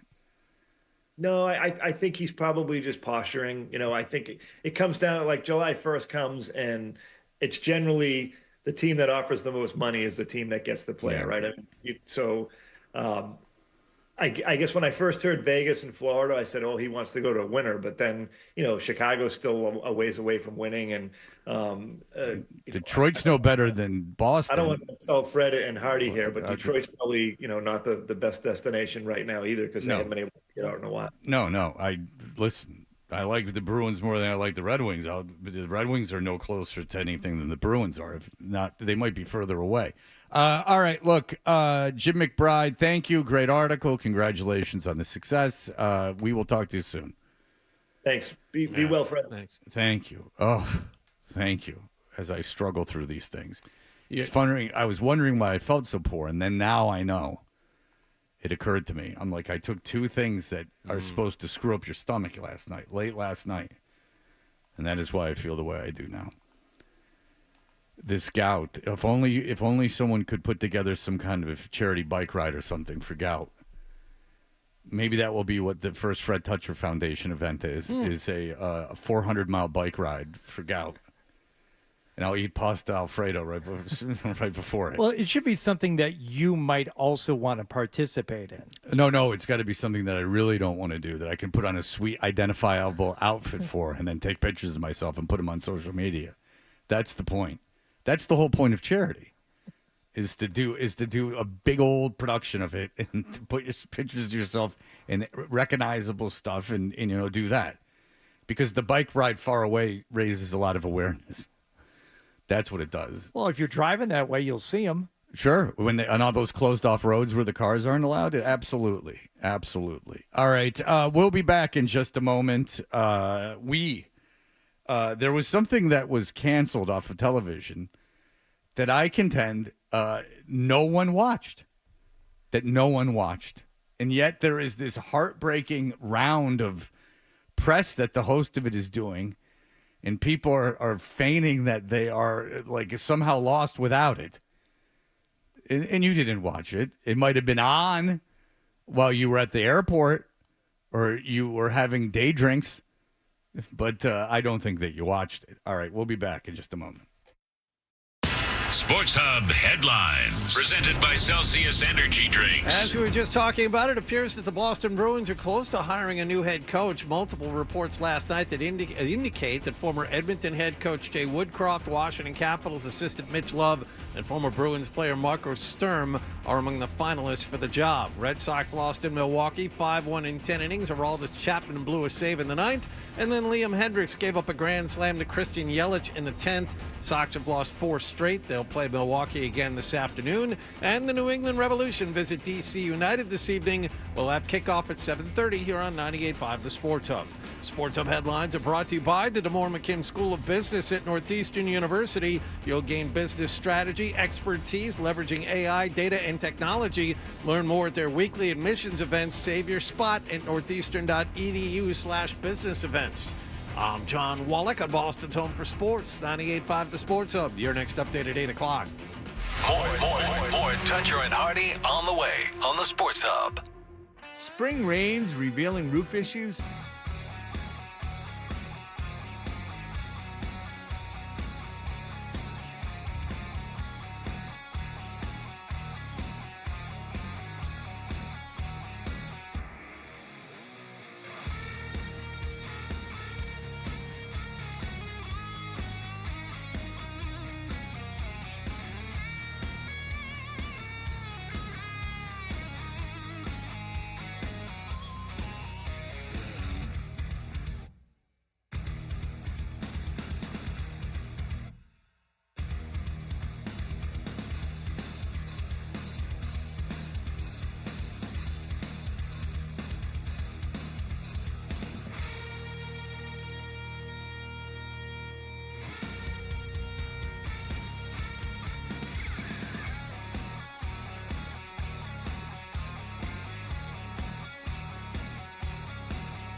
Had to knock on wood, but I never had it yet. Oh, you said you didn't want to hear more music in the morning. Okay. Here's more Toucher and Hardy on the Sports Hub. There's 10 topics, but just one winner.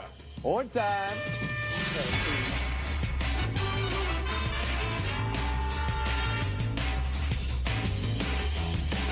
It's Around the Horn, presented by Nissan.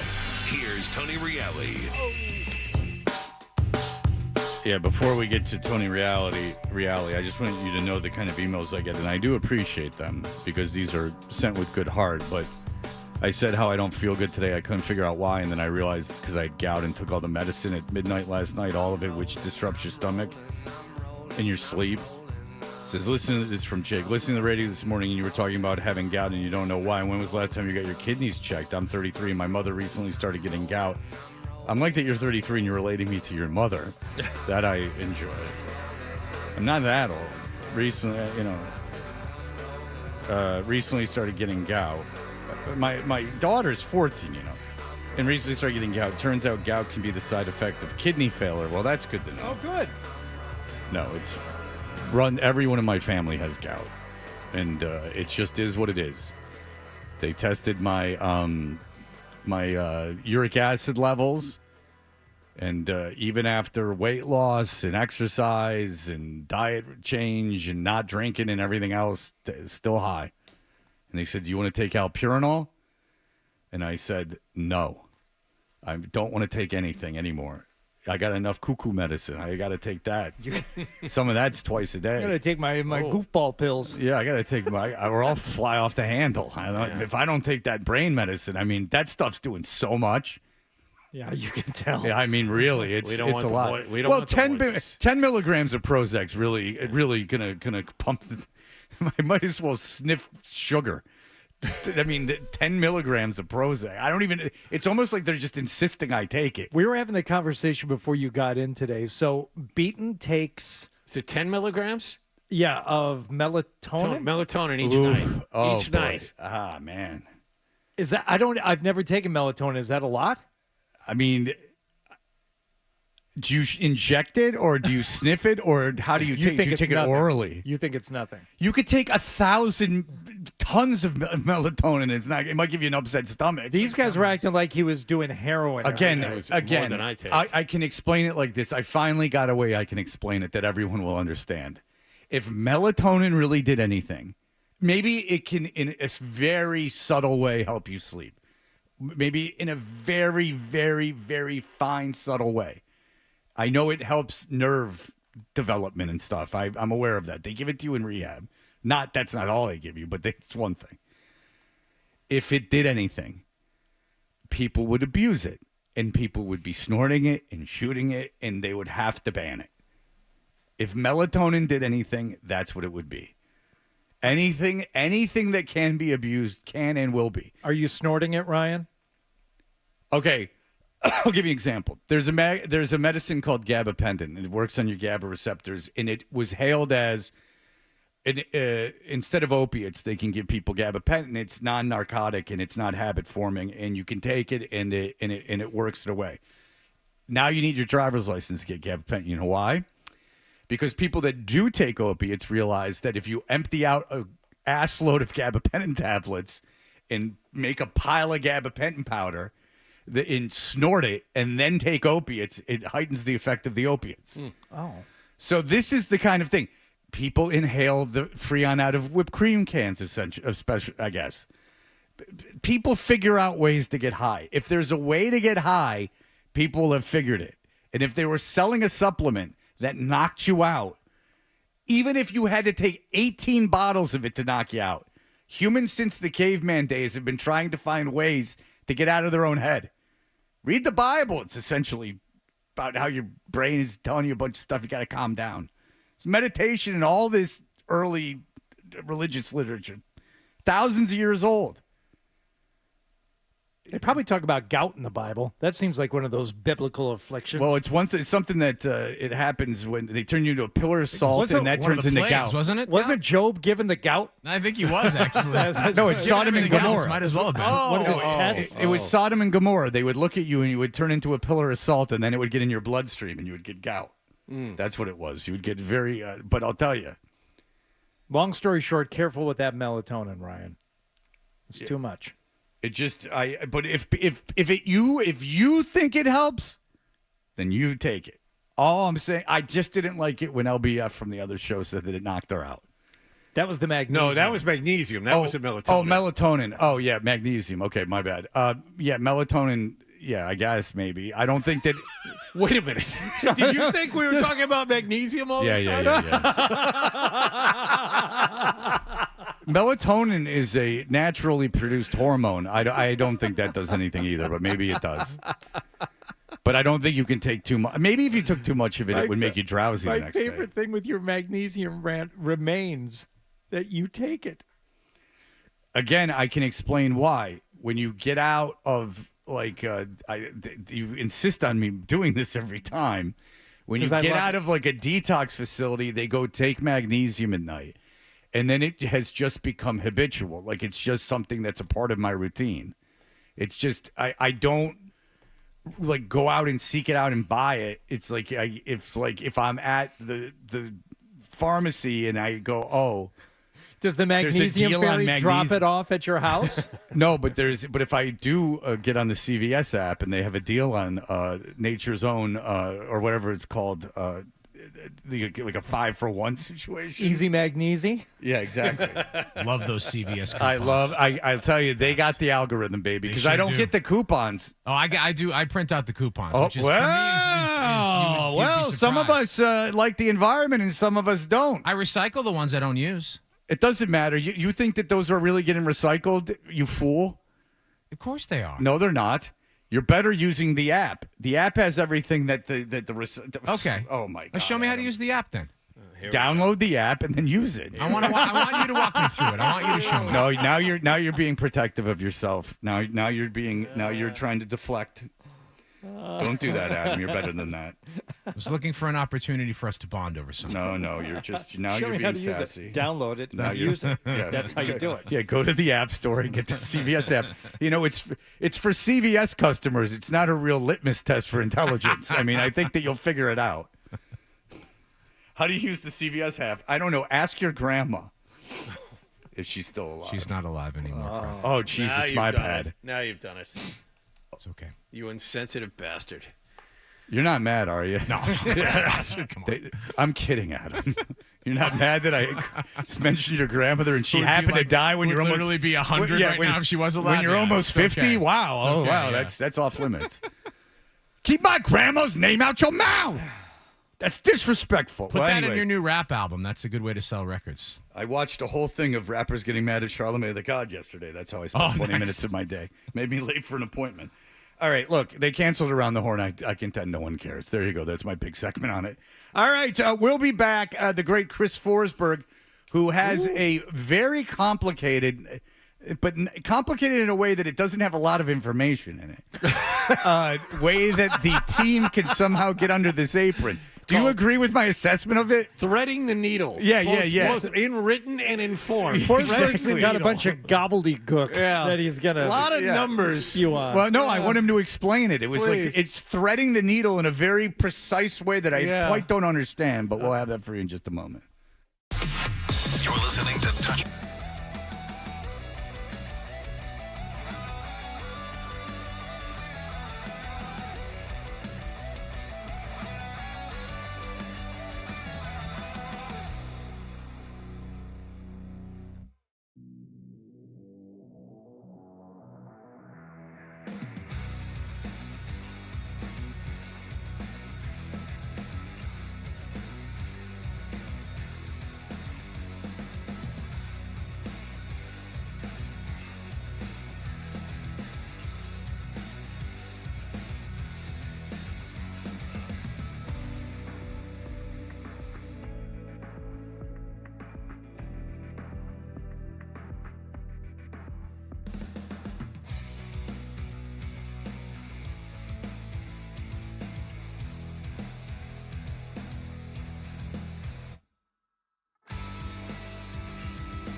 Change the official oil change of busy people. From the Tell Your Tire Studios, It's not just the games. It's Toucher and Hardy, Zolak and Bertrand, Felger and Maz, Joe Murray. For Boston sports fans, it's 98.5, the Sports Hub. Beasley Media Group Station.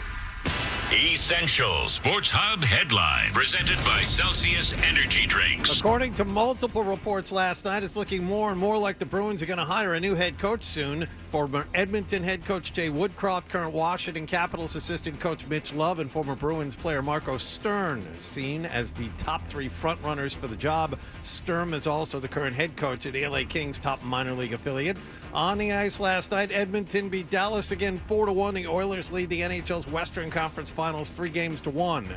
Turning to baseball, the Red Sox held a 1-0 lead headed to the bottom of the 9th inning last night, but that didn't last. Fly ball to deep right. It is way back. And first career walk-off home run for Yelly. And it is grand.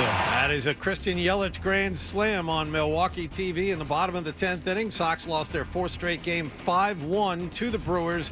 As you heard, Christian Yelich's grand slam was the game winner after Sal Frelick's RBI single in the bottom of the 9th inning tied it. Sox have scored a total of 5 runs in their last 4 games. They pitch Brian Bayo against the Brewers today. Indiana beat the Knicks 130-121. They lead the NBA's Eastern Conference Finals 3-1. And the New England Revolution visit DC United tonight. Kickoff starts at 7:30 sharp here on 98.5 The Sports Hub. Sports Hub headlines are brought to you by Eastern Massachusetts' leader in drain cleaning and pipelining, Drains by James. Slow drain, clog drain. You need to contact Drains by James today at drainsbyjames.com. I'm John Wallach on Boston's Home for Sports, 98.5 The Sports Hub. Your next update at 8:30. Listen to it, laugh at it, get mad at it, agree with it, argue about it. It is Boston Sports. Boston Sports. And it is all we do. 98.5, The Sports Hub. Half Toucher. Dressed like a gorilla. Half Hardy. A big, beautiful ball of flame. And a whole lot of Boston sports. And I have had many offers to become an insider. The rebound, Matherin, time runs out. And the crowd roaring its approval as the Pacers take a 3-1 lead.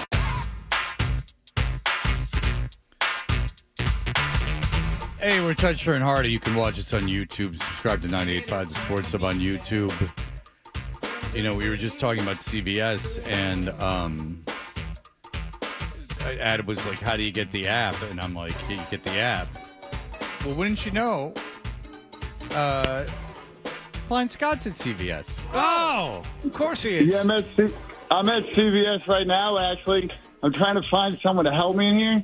The problem is every time you go to CVS, you can always check stuff, you can't find anybody to help you, and it's hard to check stuff out.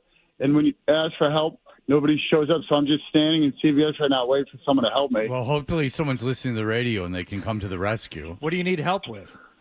I'm going to get some energy drinks, some peanut butter crackers. Is there anybody here that could give me a hand? I got to find some stuff in here. Yeah, hear some voices. Yeah, hey, how are you? Yeah, I'm trying to find... Blind Scott, all it took you was asking. Imagine that. I'm glad you called us. That's a good point.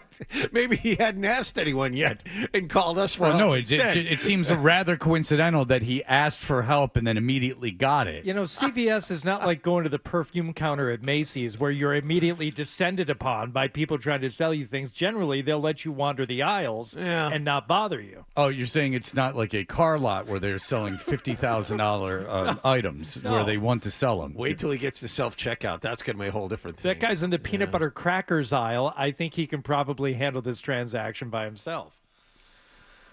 Well, Blind Scott is blind. Yeah. But judging by his demeanor and his emailing, I would assume that he comes off pretty approachable. Sure.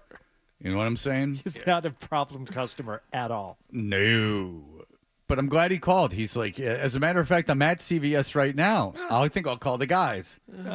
Apparently, he called an Oklahoma City radio station and told them that whatever I said about Oklahoma City, which I don't even know anything about it. And he says that they went crazy, which I'm sure they did. I'm sure they went absolutely I'm sure they nuts. vowed revenge. Yes. I'm sure they went. Unless they're like that lunatic in Raleigh, where the hell that guy was from. It's Charlotte, I believe. Charlotte. Or maybe it's Raleigh. Who cares? Exactly. Chris Forsberg covers the Celtics for NBC Sports Boston. Talking Green with Chris Forsberg. It's presented by Bentley University, where good business begins and leaders come to learn. Chris Forsberg, hello, sir. Hello, friends. Good morning. Good morning. Thank you for doing the golf show. I heard that it was long.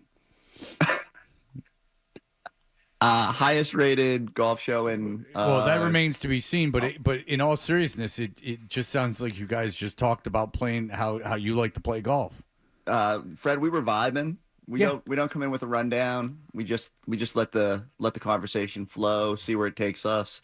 Just two guys having a hang. Fred wants you to say that I took up too much of your time and that it was a burden. No, I wanted to ask if you were surprised that there is a show dedicated to just asking randoms how much they like golf. What was maybe more jarring was when I got off the golf course on Sunday morning, and I had multiple people saying, "Hey, can you stop giving away the secrets about how good our membership is at my courses so that others won't join?" And I said, "Oh, you listened." Word had got through, Fred. Fred, they're listeners. The numbers, much like your YouTube numbers when I appear, spiking. Well, listen, there's no doubt at 7 a.m. on Sundays there is a giant audience. That's why called the money slot. That's why, the Howard Stern and Rush Limbaugh dominated that 7 a.m. Sunday slot. There's no. What do we got to get on? What do we got to get you on there to discuss your game? Hardy and I talk enough. He doesn't need me on the golf show. I have nothing to discuss. I have nothing to. I don't know what's going on. I don't know what Fred, a stem meter is. When did you take up the game? Let's examine this.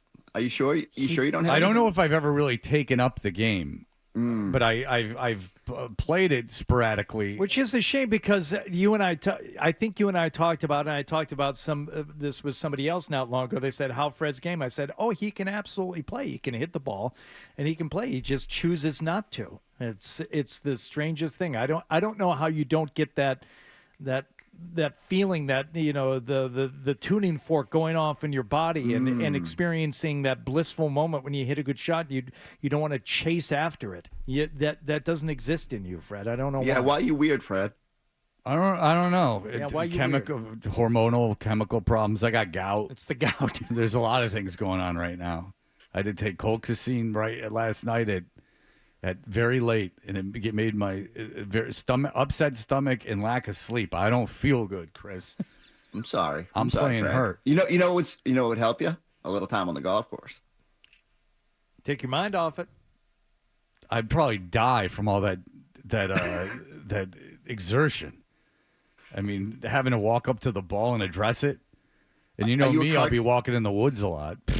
Are you a cart guy? Have you ever tried walking? Throw the old backpack straps on? No, I don't. I've never carried my clubs, but the last time I played with my son at my course, and we used push carts. And then I got an email saying that we were observed at the first green, and my son's bag was too close to the green, which is fine. But we were observed. And then the email said, if this continues, your golf privileges will get rescinded. And I went, oh, I've given you tens of thousands of dollars. You couldn't have just said, oh, hey, can you tell your son that his bag was too close to the green? Like, you would think that was the way things were handled, but they're not. Oh, my God. A formal email from a guy who's just a guy like me. He's just a effing member. Wasn't in any position of power. He's one of these elected. He's one of these civilians that's in a position. He doesn't. I don't believe he works for the. I don't believe he's compensated for the club. He's one of these Greens committee. He's one of these people that is he's somehow campaigned for a role at the club. It might as well be like Russian parliament. I don't understand what the hell is going on. This is part of my ongoing campaign and creating a paper trail to get them to agree to just transfer your membership. I don't think me. they'd have any problem with that. I don't think they'd have any problem with that. I never go there. I never cause any problems. But every time I say anything on the radio, it seems like I'm getting emails. See, already, this is almost a segment for the golf show. Already. See, Fred, and the time goes by like nothing. I'm going to repurpose this whole thing. Right, can you cut this? Two birds, one stone. This is 9 less minutes I have to worry about filming on Sunday morning. Do you ever get a letter from your club? Have you ever gotten like a disciplinary letter? No. Okay. Fred, our golf courses don't have an HOA. Huh? What? Like an HOA, like where the people that Hardy belongs to a private golf course. But they're every once in a while they will send out a mass one to members. They're like, hey, you guys haven't been great lately about repairing your divots and your ball marks. Let's clean that up. Yeah, I just think that it's a little a-holy to send an email saying you and your guest, who's my son, who's 16 at the time, were observed. By whom? On this rainy day that no one was playing. Who observed me? Well, you got binoculars coming out of a window? And then it's this like vague threat at the end? Like, how about you go screw? Jesus Christ.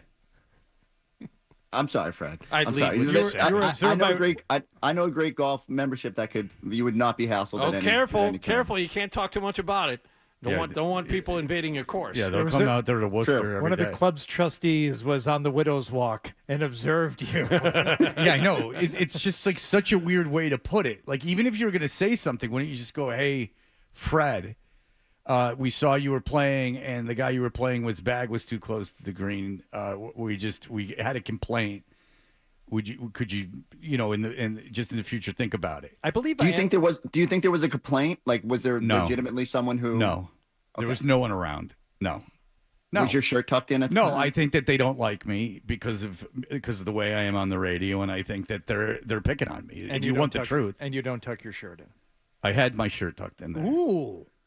I don't cause any problems over there. I don't bother anybody. I'm never there. I don't know what the deal is. I don't know how I could possibly be annoying anyone over there, but it did.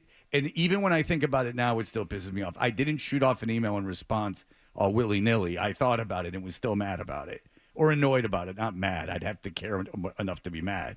I was annoyed.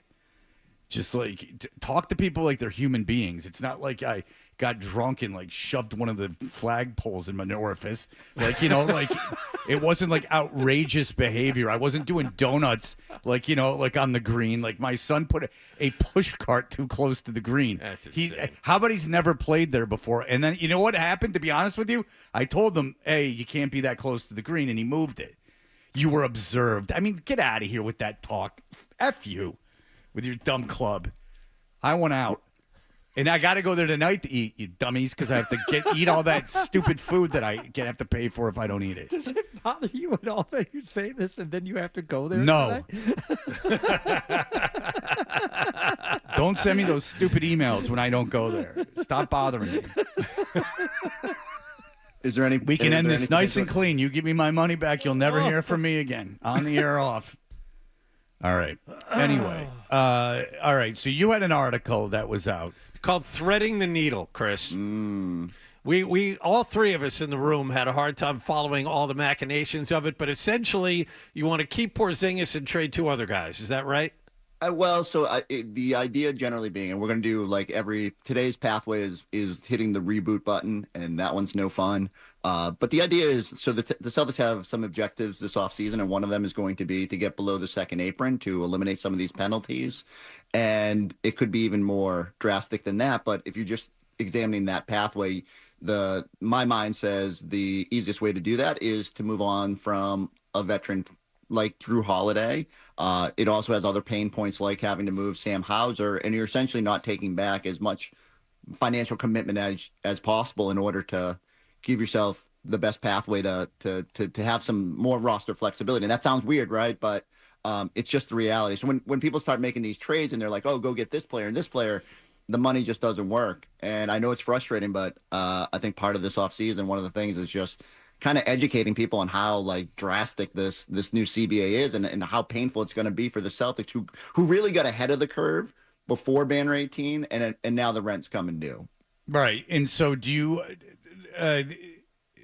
what is the situation when you trade someone in terms of like, so you're looking for expiring contracts back? Well, it's a balance. So there's only one team with cap space, and that's going to be the Brooklyn Nets. And you could trade with them, and they could absorb contracts and just send back, and essentially you wouldn't have to take any return. But they're going to get inundated with teams trying to dump big salaries. They could be a third team in a trade and take on some salary. You're still going to have to give up their assets to get there. Ultimately, again, the way you have to think about it is the Celtics need to trim $20 million to get below the apron. They need to trim another $20 million if you want to get out of the luxury tax entirely. If you're lucky and ownership comes in and says, "Hey, we're cool with paying the tax long term," and then you don't have to do some more of the draconian, like really stripping this core down. But if they say, like, you got to, if nothing else, you got to get off that apron. And so even if you're making a deal, okay, you're sending out $34.2 million in Drew Holiday, but if you're taking back 16, your savings is still limited. It's a hard puzzle to put together. And I don't think people understand just how difficult it's going to be for Brad Stevens to make it all work this summer. Okay, you go ahead. No, in this path, you've got Porzingis left as one of the bigs here, which kind of surprises me in terms of trying to figure out the best way forward for this team. Are you convinced that he's going to make a full return to health and will be healthy enough to contribute as long as you're resetting something? Are you convinced that Porzingis being a part of it is the best way of doing it? Yeah, in a weird way, him playing FIBA this summer for Latvia will maybe give us some answers about where he's at. Does he look a little bit more like himself? Is he further past whatever this illness was that certainly sapped his energy during the postseason? I think part of the reason that he's on that list of guys to bring back initially is that his value is just as low as it's going to be. And unfortunately, teams look at it and go, well, he hasn't been able to stay healthy. He had this weird illness at the end of the season that you need to show that he's past that before you can probably maximize the return on him. So I think, again, that's just part of the balance. I think he could certainly be a candidate to either be moved in the season, maybe at the trade deadline. He'll still be an expiring at that point. Teams will be interested for the playoff push if he can show he can be himself.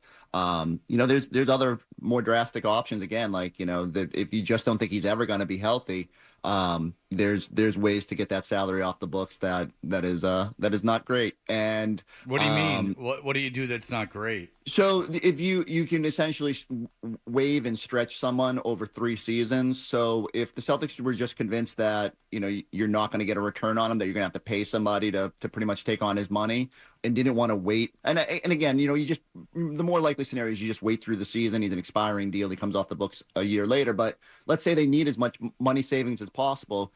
You waive and stretch him. So you take his $30 million, you put $10 million on the cap for each of the next 3 seasons, and he's just, essentially onto the free agent market. It's a way to cut $20 million off your books without having to do a lot. But again, you're just acknowledging that he's just not going to get back to full health. And I think that's a drastic option that, they won't cross that bridge until they have to. I wanted to get back to Holiday real quick, and Holiday's salary makes him really hard to deal, even though you look at it and go, okay, here's a deal possibility. I was reading something about how the Dallas Mavericks are interested in him because they're going to be without Kyrie for most of next season, but the money doesn't seem to work out there at all. Well, it does. Again, it involves a third team. So, the easy path to putting together a Dallas trade is, you say, Daniel Gafford, PJ Washington. Those are expiring deals that are easily digestible to other teams. But yeah, certainly if you took both of those on, you're not saving enough money to make moving a Drew Holiday worthwhile. So now you got to move one of those players to Brooklyn, and then that's going to cost you probably a draft asset. Whether it's you or Dallas paying the price to get the Nets to take on that money. It's not ideal. It used to be where you just look around the league and 10 teams had cap space and someone would take on a deal but I do think with Drew, it just comes down to, as much as his shooting numbers were down last year, he's still a valuable player to a contending team. And while it's a little bit daunting, 3 years and the $104 million, I do think it all it takes is one team that's willing to make that deal to get it there. So I think there'll be interest, and I do think that the Celtics will have to hunt the right return. What's the least painful, again, of having to mortgage assets to make that happen? It's just a reality. And I mean, when they traded for these guys and when they re-signed them, we understood like that this was going to come due at some point, and here we are. All right. Chris Forsberg will stick with us. We got him for one more break. We'll be right back.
I have to spend $40. Cough it up, and let's get back to Toucher and Hardy on the Sports Hub. Is that possible? Chris didn't even have to be there. I honest to God, though, Chris sent me, as promised, the Kid and Play cartoon, 2 episodes of Kid and Play cartoon. And I couldn't make it all the way through the first episode, Chris. Well, what did you think? You thought it was going to be good? I tried. I did. Why did you have the impression it would be good? Because he sent it to me. I decided to try and watch it. I couldn't watch it. I couldn't do it. I appreciate the effort, though, Chris. It was very nice of you. It was a different era. Yes, it was. Back in the 90s, we didn't have the YouTube to just go hop on and watch whatever we wanted. It was Kid and Play or bust. Now, did you send him a VHS tape or he just sent you a link? Be a link. Well, you could have just gone on YouTube and searched Kid and Play cartoon. Could have, and I survived all these years without doing that. I'm supposed to be the one who has none of these real life skills, but between you and Adam, Adam can't figure out how to get the CBS app, and you can't figure out how to find things on YouTube. Holy moly! Yeah. All right, Chris. When I heard something from Sham Charania. He said that this offseason, people in the NBA circles were thinking it was going to be like one, if not the craziest one of all time. And this is after a year that Luke Doncic. Yeah, the trade traded. deadline was wild enough. Now you have the summer after that. Yeah, and so what are you thinking is going to happen this summer? Obviously, Giannis is most likely on the move. What else? What do you see? Yeah, no, I then think that's the big domino, right? And I don't know if you'll see much movement because everybody kind of holds out to see what happens with the bigger names. But yeah, like I don't know, like I think again because deals are so restrictive, it's harder to make moves, and yet you have teams that are all going to be motivated because anyone who's even near that, I think there's only 3 teams lingering on the second apron, but Boston, Phoenix, like they're all going to want to get off of it. And, now you've got this sort of skinny middle ground where either, do you pay the tax? Do you just want to get below it? And so I think that will dictate a lot of the moves. But the reality is, and I to bring it back to Boston, like, one of the conversations you have to have this offseason is can you afford to keep Tatum and Brown together? And the Tatum injury has a whole wrinkle to it. And so like it in a vacuum, I'd say you don't even think about moving Jaylen Brown, but I do think, and I hate to even bring it up because, like, I think I've said it before. Like, I'm super intrigued to see what it looks like next season if Jaylen is the focal point of this team. The reality is you have to examine everything because putting the puzzle pieces together is just getting so much more difficult for every team in the NBA. Well, and with the ownership change with the Celtics too, it's like you say it as just kind of like a throwaway line there. It's like, do you pay the tax? Do you get under it? There's got to be some consideration of that, just with the optics of it and how they're going to be perceived and how they're going to be, as owners here as the first major move. And I know it's still part of the transition process with the ownership, but they have to be considering that. And it's going to rub a lot of people the wrong way, even if it is this outlandish penalty. There's going to be a fair number of people who just say, I don't care. You built a great team here, and you're going to have to keep some semblance of it together, even if it means paying not all of it, not $500 million in salary when you include the tax. But there's going to be a lot of people who just expect them to eat a big portion of that to try and keep some of this together. Yeah, but they're not winning next year. That's the thing, is that they're not going to win next year, most likely. So if there was Depending ever a on year when they think Tatum is coming back, they might be operating under that. Fred, they might be thinking Tatum's back and ready to play in February or March and make a playoff push. There's no way. There's no way.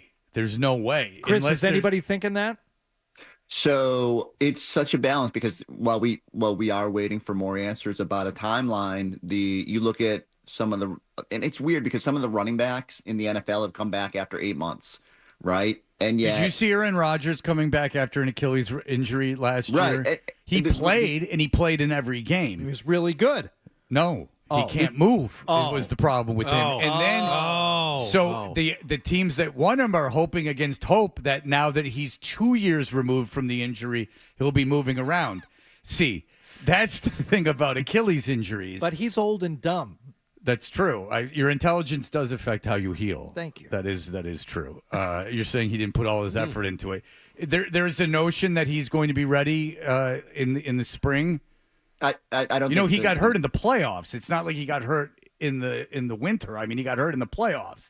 Right. So the balance here is he got the surgery really quickly, and which gives you at least the potential to heal a little bit faster, right? Like, I quizzed Brad on it a little bit, and he just said, hey, I'm not a doctor, but there's something with, with the swelling and the blood flow. If you get in there quick, you got a better chance to get this thing turned around quicker. Now, all that being said, he was adamant, they're going to make sure they take their time. And when Tatum is fully healthy, when he crosses all the milestones, that's when he will return.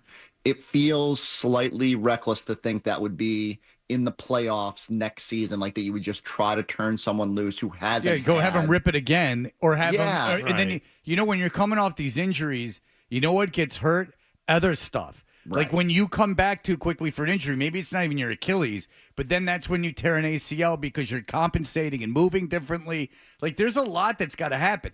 Not only does that ACL have to heal, he's got to build all the muscles up around it again. He's got to be able to cut on it. Like there's so much. And if this is a guy in the beginning of his prime that is one of the highest paid players in the NBA. Yeah, you don't rush that back. You're rushing him back to shove him his first basketball.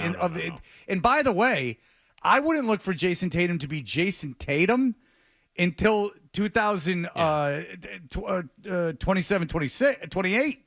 Like, I think he'll play a year from now, but I don't think he'll be like the same on a night to night. First of all, I don't think he'll play as much. And second of all, he's just not going to be as powerful. You're not going to put him back out there to play 35 or 40 minutes a game. Right. No, I mean, you got to play the long game with this. There's no rush with this guy. And you know what? I'm sorry, Chris. Go ahead. I was just going to say, and so that opens the conversation too. So what is the best path forward? And I think it's easy for me to sit here and Hardy, just like you said, like people are going to want ownership to spend and say, okay, well, just keep paying the tax and bring back Jaylen Brown and bring back Derek White.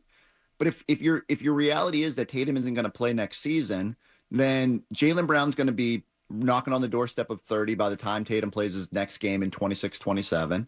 Derek White will be 32. Is it more prudent to embrace a more painful rebuild, to get below the tax, to reset the repeater penalties over the next 2 seasons where you're rehabbing Tatum and then getting him back to being his full powers? And so I don't envy any of these decisions. Brad gets paid a lot of money to make the bold choices that go forward. And I don't envy poor Bill Chisholm, who pays $6.1 billion, and the best path forward might be to downshift this thing. And so it's going to be the Tatum injury added a wrinkle that really complicates the it's off fascinating. Yeah. It makes the season fascinating. Change absolutely because everything. Now it's not just getting ready. I know one way of doing it, as you said, was getting ready of like Hauser and or Cornette and Holiday, or Hauser and Holiday. Yeah, whatever. But it also, you could make a very good argument that the best way to move forward with this, if you could find a team and all the financials work out, you'd have to find a couple teams and all the financials work out, trade Jaylen Brown. That does make sense. It might not be what you want to do. It might not be the best way, but it does make, you could make a logical argument that is the way to go, because like you said, Chris, you're resetting things. Your assets are going to be, you hopefully matured by the time he gets back, and then you can add at that point all those things. So it is fascinating. And if I'm the owner, I hated seeing Tatum go down, and it really pisses me off. But I can't operate that. Like, I want everyone to like me, and I just spent $6 billion on a team. I just spent $6 billion on the team. I want to win championships. Well, the other part of it is anybody who earns this much money and is worth this much money has done his due diligence. This won't catch him by surprise. He's got to know that this is part of the equation, buying the franchise, right, Chris? Yeah, but I do think you come in. I mean, he just even seeing him at the Garden during this playoff run, he was so energetic, and I think he's so excited to just be part of this. And part of the reason you pay $6.1 billion is Celtics just won a championship. You want to be part of that. You want to keep that legacy going. His kids are sitting there in their Celtics gear. It's hard to then say, man, not only do I not get to see Tatum in the first year, but now we're going to downshift and there's going to be losses, and you're going to naturally incur a lot of questions about, why is this team losing and why is it going through this transition period? So it's just a tough spot for everybody. And it just comes down to, like, you gotta make some really tough choices about what's the best way to see this thing through and what gives you the best chance. and like it by draft night we could be having those conversations about like which way is this going to tip. Well, real quick, Jaylen Brown, you talked to Brad Stevens after the season was over. He said Jaylen Brown's knee is stable, but an interview he gave in the last week seemed to indicate that surgery is still on the table, and if he undergoes surgery, I mean, who knows if he's going to be ready for the beginning of next season? What do you know about that? Yeah, like, so, I mean, I roll it back, you know, with meniscus tears, you have like, okay, like everybody in the NBA probably has a little bit of meniscus damage from the wear and tear. It comes down to, can you stitch it back together? And that's usually, I think, a 6 to 8 week recovery. If you go in there and cut a chunk out, or maybe that's the 6 to 8 week. And then if you stitch it together, it's a longer recovery. Rob Williams. Rob Williams. Yeah. Please. I'm well aware. And you know, like, look, Rob came back and wasn't the same player at that point, and then maybe still feeling the effects of that injury. So you got to tread cautiously with that. And again, I think some of it is going to be dictated by what is the path. Like, do you have the ability to give Jaylen that time to go get it? And what do the doctors say about the best path forward for him? It just adds another wrinkle to all of this. I guess, like, in a vacuum, if Jaylen's healthy, I go back to it. Like, I really want to see what it looks like with him at the helm. But you know, for part 2 today, when we examine the bottoming out, you know, you start exploring like what even is available if you decide to move him, and like what are you looking for in a return? If San Antonio dangled that number 2 pick and let you go get Harper, would you do it and just embrace the youth movement? Would you take on some money in that deal and be okay with it because long term you're going to give yourself an ability to turn the corner? I don't know. Like, I guess every time there was already a lot of uncertainty around the offseason, and then between all the injuries, the health status of, think about it, like Tatum with the rehab, Jaylen with the knee, Kristaps with this illness. Like, there's just so much uncertainty going into the year that it adds so many layers of complications to this thing. I've never seen like an offseason quite like what we're about to experience. All right. Well, it should be interesting. There's a lot of decisions that have to be made. And if you become a guy who can afford a $6.5 billion team, trying to make everyone happy and, dance around in a Celtics uniform, and that's going to influence your decisions, I don't think you're going to be a billionaire for long. Even though it kind of insists upon itself. I guess once you're a billionaire, you're not losing all of that. That's not money you can really just spend away. All right, Chris, thank you for joining us, sir. Fred, golf show this week? No. Thank you. All right, bye. Bye. Bye, guys. Bye, friends. Bye, Chris. Bye. And there's Chris. Oh, pleasant fellow. He is. He didn't say bye, y'all. Oh, he's kicking himself. Yeah. Now He's trying something bad's going to happen. Yeah, I know. I mean, now he doesn't have the universe on his side. There's actually some golf news to talk about on the golf show this week. Sweet. The PGA Tour is eliminating the staggered start approach for the Tour Championship at the end of the season in the East Lake, and they're doing away with that. Remember that the last several years? Like, the winner would start with like a 10-stroke lead going into that Tour Championship. I see. They're done with that. And a lot of it has to do, I think, with me railing against it for years. Fred would say screaming into the void at dawn on a Sunday morning, but obviously my voice and others were heard. Well, I have my own thoughts on the staggered starts. That's 20 minutes. When do you want to break? And also the way they're treating Tate. Do you know what I'm talking about? No. Okay. I've thought of a joke while Chris was talking, and I didn't say it out of respect because I didn't want to interrupt him, but it was pretty funny. It was making me smile, but I didn't tell it.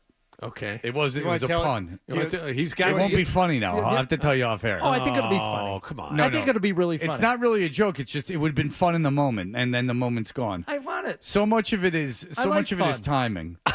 So much of it is timing, and it's just not there anymore. I'm such a huge fan of fun, though. Why don't you tell it? I let it go. I could have done it. I could have been a silly goose. Yeah, but it'd be kind of like holding in a sneeze. You're kind of off for a while afterwards. Just tell it. We'll all feel better. No, because you have to remember something he just said, and if you remind us. No, you remind what? All right, we'll be right back. Reconsider during the break. Okay, very good. Thank you. You believe me, you're going to want to hear it. It's very funny. I do. I desperately want to hear it. Yeah. It's super dirty too. No, I'm just kidding. All right, here are the headlines. Sports Hub headlines presented by Celsius Energy Drinks. Bruins.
Hey, we're Toucher and Hardy, and it has come down to the day.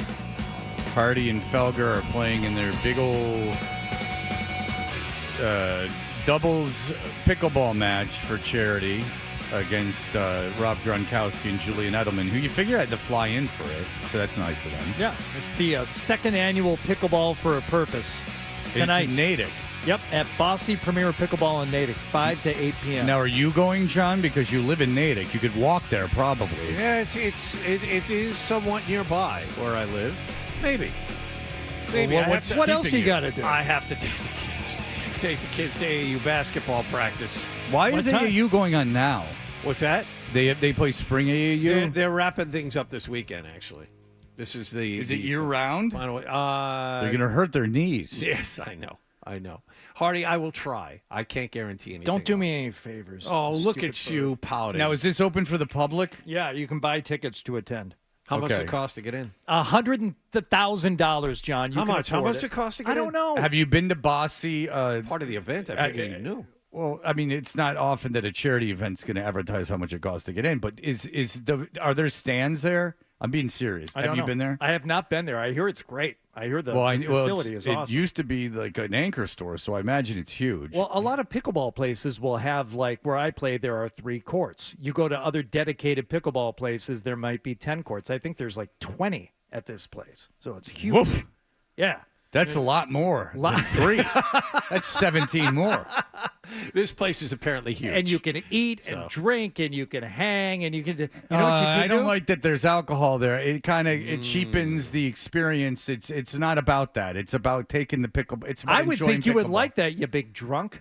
No, not. I like to keep my endeavors away. I mean, a post round drink, sure. A post match drink at a local watering hole, perhaps a you want to go off site? Yeah, OJ O'Flaherlin's or something. You go out there, you have a good What's the name time. of the place again? I know, Cocktails and Dreams. Okay. It's like an Irish pub on every corner. Good pull in every mall Yep, across in every America. mall. Only if the bartender would recite poetry. Then I'm in. Yeah. Well, how about this? How about if there was a guy in a suit that kind of poked fun at the yuppie problem of the 80s by being a banker? You know what? Flanagan proposed that to I think it was his English teacher. Got an F on the paper, but who laughed last? Who laughed last? I'm not sure quite how Flanagan got the funding at the end. Still, did they ever explain that? Did Elizabeth Shue's parents give it to him? I would think so.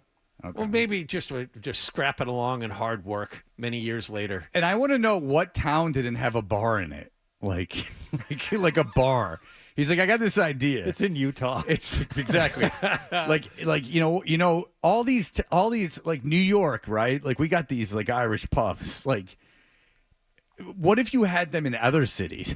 And just like, wow, bars in other cities. How have you? The mining towns have bars. Like they didn't shut down bars in COVID, dude. really Like sad. bars are allowed to be open. And when I grew up in a town that didn't have a bar in it. Really? Lexington did not have a bar. Oh, well, when I that's was a kid. Massachusetts thing. Yeah. I Well, don't know. then- I think it but was just a Lexington thing. Well, no, but Flanagan couldn't have opened up the bar there anyway. That was a blue law. That's like Wellesley. That's a blue law. Yeah. So young Flanagan couldn't have opened it up there. That was just blue law, restrictions by the government. So his plan would have been off.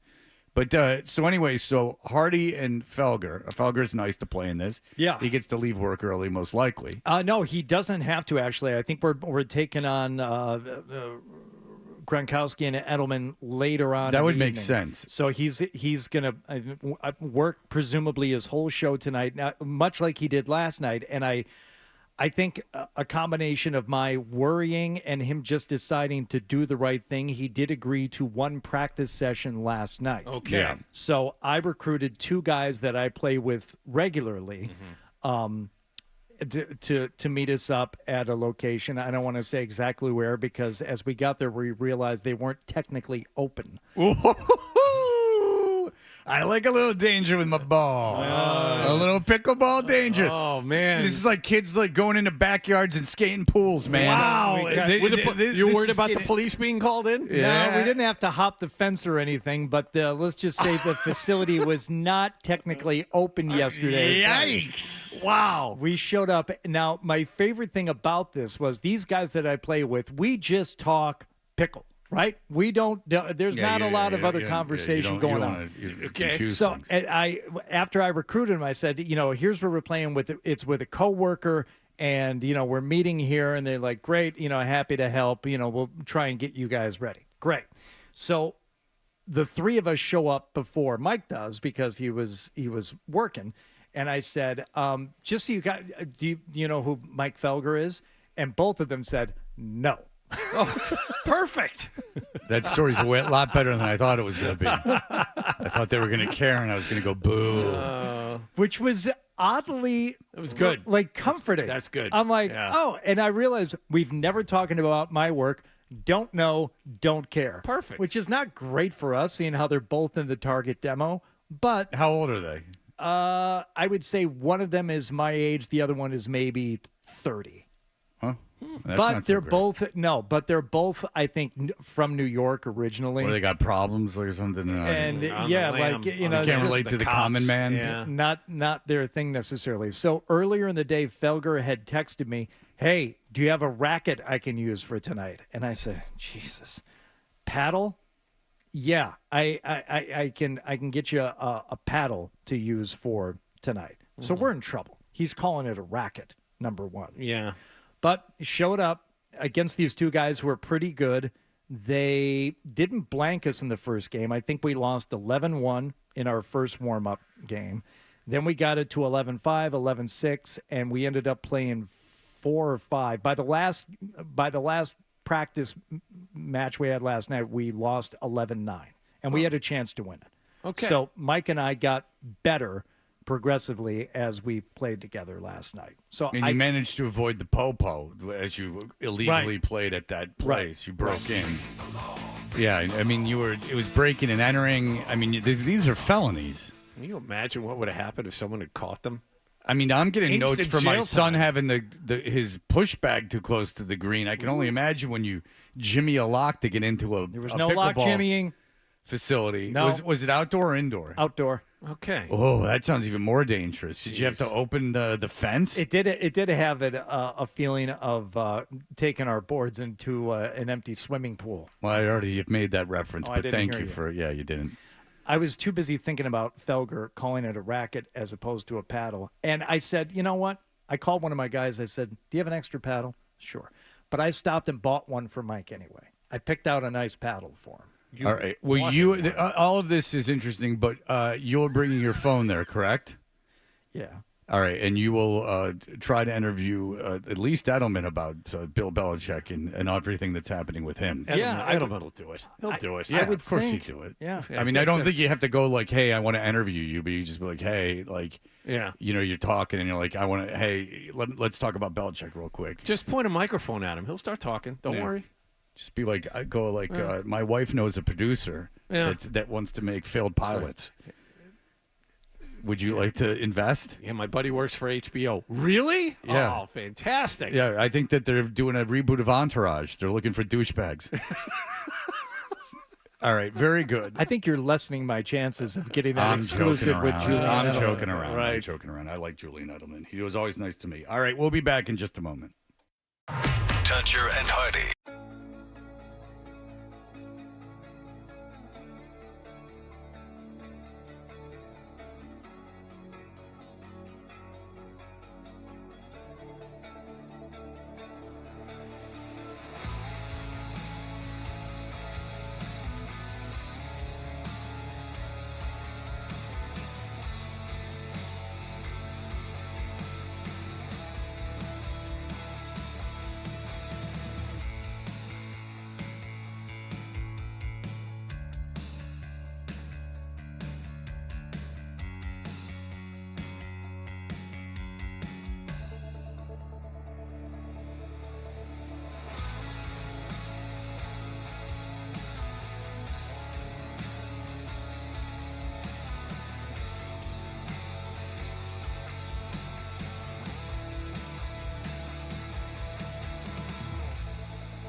Change, the official oil change of busy people. From the Telstra Type Studios, WBZ FM and HD1. It's not just the games. It's Toucher and Hardy, Zolak and Bertrand, Felger and Maz, Joe Murray. For Boston sports fans, it's 98.5, the Sports Hub. Beasley Media Group Station. Essential Sports Hub headline, presented by Celsius Energy Drinks. It appears the Boston Bruins are closing in on hiring a new head coach. Multiple reports last night indicate that there are 3 finalists: former Edmonton head coach Jay Woodcroft, Washington Capitals assistant Mitch Love, and former Bruins player Marco Sturm. Sturm is currently the head coach for the LA Kings, top minor league affiliate. The hire is apparently expected sooner rather than later. At the NHL playoffs, Edmonton beat Dallas 4-1 last night. They now lead the Western Conference Finals 3-1. As for the Red Sox, congratulations. They found a new way to lose last night in Milwaukee, 5-1 in 10 innings. Aroldis Chapman blew his first save of the season in the 9th, and then Alex Cora saw Christian Yelich hit a grand slam off Liam Hendricks in the 10th. Chapman has been amazing. Like I said, Yelich just fought that pitch off, and, it's down the line. Then he did a good job stealing third. Credit to them. They did little things, especially late in the game, and that's why they won the game. Sox will try to avoid a 3-game sweep today. Brian Bayo will make the start. At the NBA playoffs, Tyrese Halliburton, a monster night. 33 points, 12 rebounds, 15 assists, and 0 turnovers. Indiana beat the Knicks 130-121 to take a 3-1 lead in the NBA's Eastern Conference Finals. And the New England Revolution visit D.C. United tonight. The Revs have 3 road wins already this season. That's only 1 off the league lead. Brad Feldman and Charlie Davies have the call at 7:30 here on 98.5 The Sports Hub. Sports Hub headlines are brought to you by John Sewer and Drain Cleaning, keeping drains flowing for homes and businesses in the greater Boston area since 1976. Go to johnsewer.com. I'm John Wallach on Boston's Home for Sports, 98.5 The Sports Hub. Your next update at 9:30. Here we go. Boom. I win. Boom. Yeah. Hit somebody. We've got a passion for Boston sports. Get angry. 98.5 The Sports Hub. Fred describes himself in 7 words. A guy in tights and a cape. And Hardy with blunt honesty. I am not known as Mr. Fun. Toucher and Hardy continue. To his credit, is very talented, and by that talent, he is on ESPN, as we've discussed. He's in a green screen prison. He is on ESPN 23 hours a day, live. I don't know what show this is on, and I'm not being cute. I couldn't tell you. You could put a gun to my head. I know he's not. Do they still have Greeny in the morning? I mean, we don't put ESPN on anymore. I think he still has. Okay, so Get Up. I think. Get Up. Okay, so Get Up is in the morning. I think that's still there. Get Up is in the morning, and then whatever comes after that, I'm not sure. I know it's Stephen A. Smith, and I think Stephen A. Smith is great. But then he's got podcasts and radio and everything else under the sun. But and by the way, this man has made his fortune in his late 50s, early 60s. This is a guy who was on the grind for a very long time. He was just some Philadelphia Inquirer columnist for a long time. They let him go, you remember, and then brought him back. So, you got to hand it to Stephen A. Smith. This is this guy's making a tremendous amount of money, but it's, he's in his 60s. I think he might be 60. So that's encouraging. Like showing videos of him walking into the arena. It's crazy. Well, if you think of like the high priced talent there, like the guys that are, it's actually kind of cool. Like Mad Dog's definitely in his mid 60s, and this is the most money he's ever made and the highest profile he's ever been. Stephen A. Smith might be the highest paid guy in sports broadcasting, and he's probably 60. He's 57. 57. Yeah. So like he's your age. So John, there's hope for you. you just, you're just a couple tax brackets away from that. And so I don't believe he's 57, by the way. If he's 57, he's turning 58. Stephen A. Smith was a writer when I was a kid. Yeah, maybe he started early. Explain yourself. Oh, you say you were a kid? When you say kid, you mean like you were like in grade school or in middle school or? If I was in middle school and he was 7 years older than me, that would make him a writer for a major paper when he was in high school. So I guess I guess I'm saying I don't think you were a little kid when you were reading him in the newspaper. Let's see when he started here in the. Okay. You said it was the Inquirer. Let's get to the audio. Yeah. Well done, Adam. What is going on? I don't know what's going on with him with today. you specifically. I'm trying to do too many things at once, With and I'm you tired. specifically, what's going on today? I'm having an off day today. He's the guy who called me out on the Eddie Trunk thing that I texted him about. I mean, that was like 15 minutes in the first hour. This is unusual for you. It was the subject matter that particularly rubbed you the wrong way. Man. Just to even suggest that you were somehow wrong about something Eddie John's Trump the one who's related. fascinated about it. John's mentioned it several times off air. I mentioned it because Adam isn't usually like this. I'm just wondering what's going on. He's a little combative. And he knows I don't feel good, too, which is cruel. It's almost bordering on cruel at this point. Started writing for the Philadelphia Inquirer in 1994, did Stephen A. Smith. Okay. 31 years ago. All right, so 94, I was 19, so he was 26. Okay, he was 26 when he got the Inquirer job. But I wouldn't have known about him. Anyway, it's a whole thing. All right, very good. Maybe he is 57, 58. All right, here we go. But Perk was on with him, and this is one of the great statements. If you think these guys come over-prepared, fear not, they don't. This is Kendrick Perkins. Sitting next to Stephen A. Smith, Now, by the way. and Stephen A. Smith's got a phone in front of him. I know. It's pretty funny because I never see these shows, because I'm sleeping or something, and I'm not at the airport every day. If I traveled for work, I probably would see him a lot more. Again, these are not on TV to be watched on TV. These are on TV to be consumed on the internet later. But have you noticed that they have like phones on live TV like in front of them, and it's not like Adam Schefter during the draft or something. Like he doesn't need his phone in front of him. They're just guys hanging out talking stuff. Yeah, like it's That's all really this is. it's pretty unprofessional. Something happens. They want to know. The entire budget, as it rightly should, has gone into Stephen A. Smith. That I can tell you, because it's a real cheap affair. They had the who are the twins, John, and the basketball twins? Boozer. No. Marquise Morris. Marcus and Markeith. Marcus and Markeith. Explain this to me. They're on set, but they're split screened, one to the right and one to the left. What the hell's going on? Yeah, and Nesson did that last night at post game with like TC and Jim Rice. They're sitting next to each other. And I love Tom Caron, so I'm not going to make fun of it. All right, here we go. Tom Caron's I'm a big fan. All right, here we go. This is Kendrick Perkins talking about fame in the NBA. And then we can dissect his statements because they're great. You got to check the boxes when you're the face of the league. Okay, they're talking about Anthony Edwards, and Anthony Edwards, the possibility of him being the face of the league. You got to check the boxes when you're the face of the league. Yes, we know you got to have your signature shoe. You're going to be in commercials. You're going to have the highlights. You got to have the game. But you know what else you got to have? You have to have what kind of gay? Anything in particular? A lesbian or a man? Seemed like an odd left turn to make. You got to have a gay with you. It's weird. You got to have the gay in the entourage. Okay. You got to have the game. It does sound like you said. He does say, no, he did say that. You got to have a gay. Okay. You know, that's right. I used to have a gay friend named Maurice. And he'd follow me around. And he'd do my hair. But he was tough. He was a gay, tough guy. And he enjoyed doing around-the-house projects. Hammers. I like not decorating. Scruff. It was where my gay did home improvement projects. Boom, boom. You got to have the game. But you know what else you got to have? You got to be a role model, right? And things outside the lines matter. Now, if you go down the list of all the faces of the league in the history of the game, you look at Larry Bird, Magic Johnson, Michael Jordan, Kobe Bryant, Shaq, LeBron, Steph. That's right. What did they all have in common?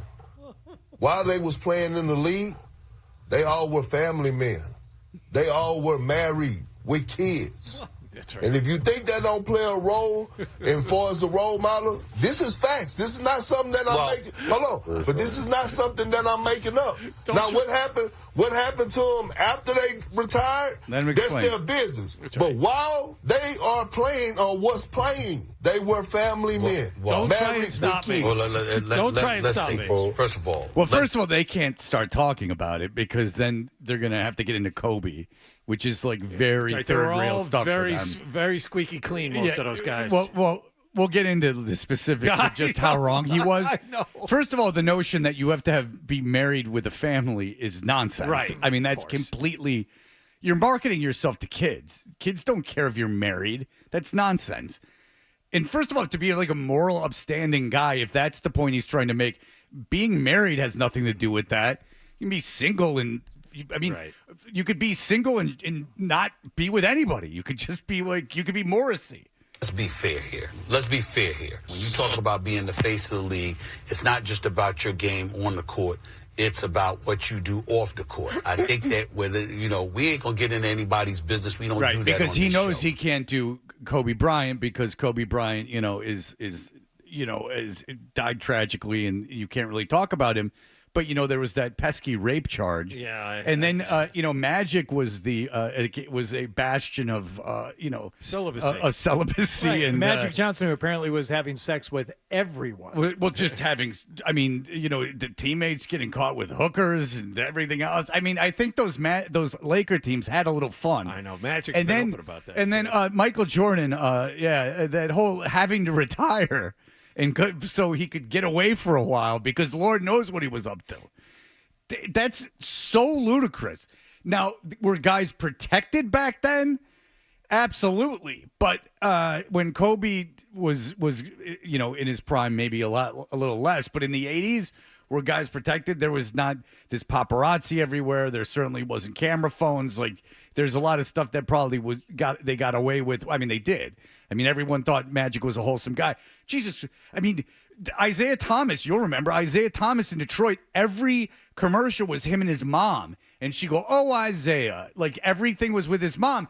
But Isaiah was a predatory, like, kind of jerk off, like, too. So, I mean, I don't know how much of that's fair, but that's what came out after. Like, it's the notion that you, in some way, to be a star in anything, have to be a family man is absolutely ludicrous. It's nuts. In fact, I would imagine to play to a younger, like, TikTok audience, the more grandiose your lifestyle, the more likely you are to become a star. Now, you got to be careful because you can't go full degenerate and get caught. But, like, they just had the Stephon Diggs stuff of him with Cardi B on that boat, and there's like a bunch of like big booty ladies and hot chicks and everything. Like, and it's like him and a bunch of Cardi B and a bunch of hot chicks. Like, I'm gonna think if my son sees that, even my daughter sees that, they're gonna be like, "Wow, Stephon Diggs got a lot of pull. He's with Cardi B. She's famous, and now there's all these. He's just on a boat with all these chicks. Like, that doesn't look lame to kids. Like, you know what I'm saying? Like kids are like all of a sudden kids didn't become all fundamentalist Christians that believe that people need to start having more babies and women need to stay at home.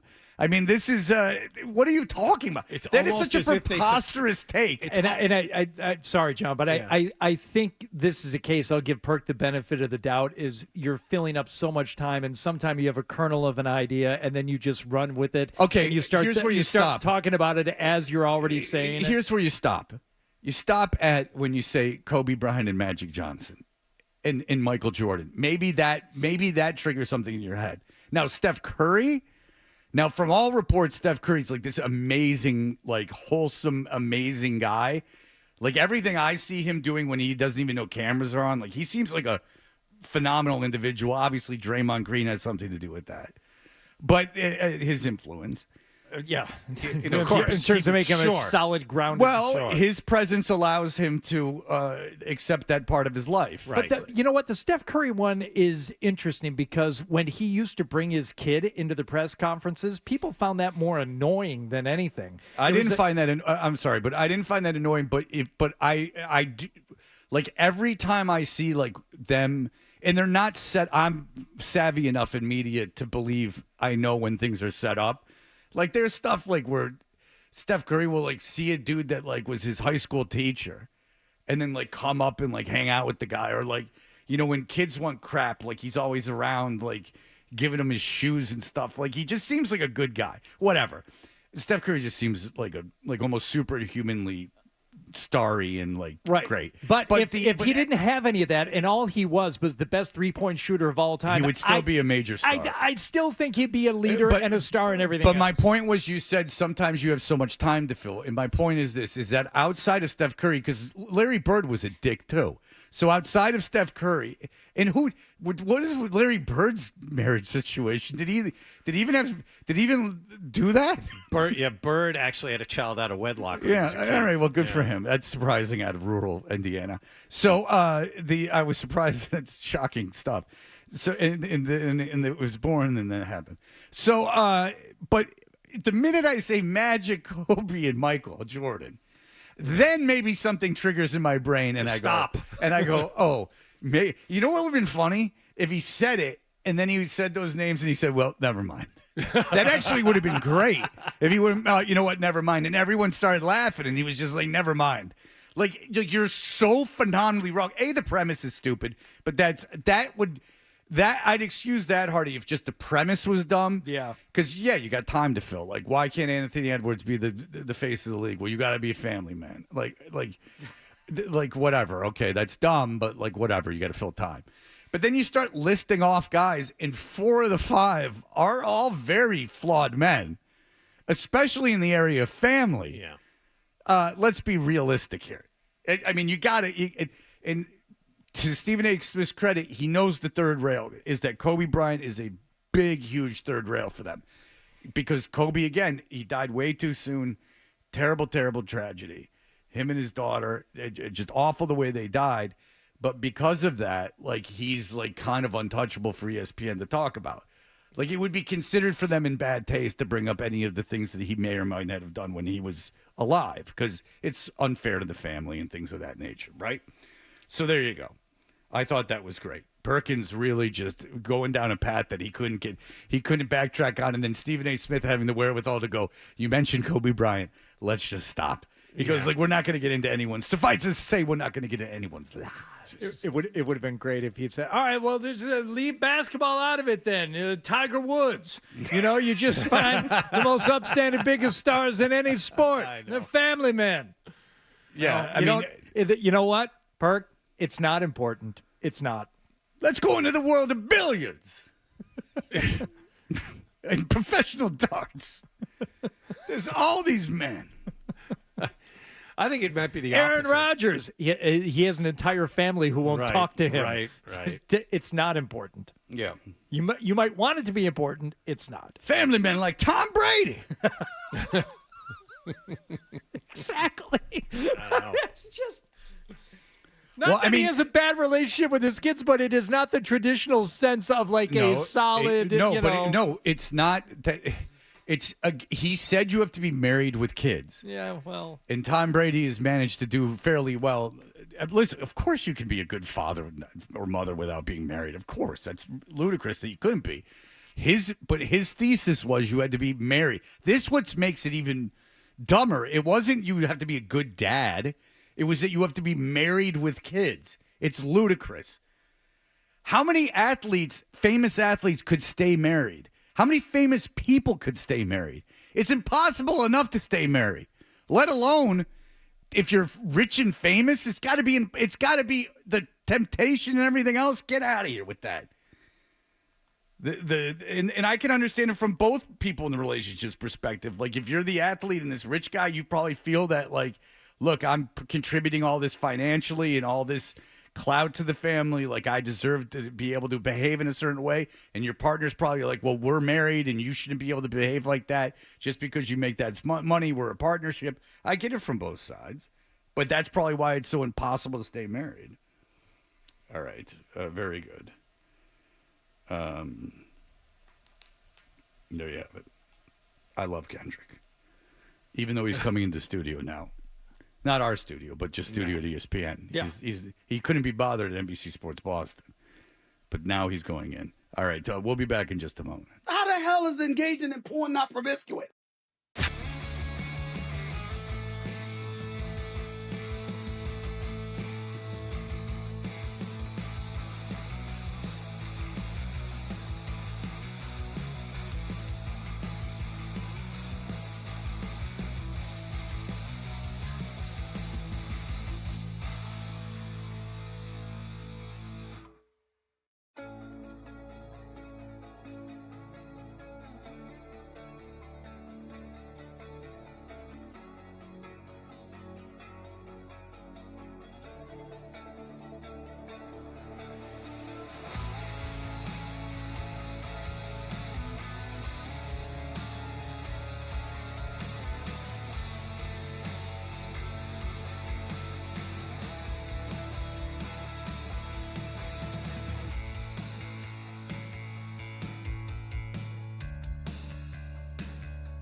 Great idea. Let's do the email bit.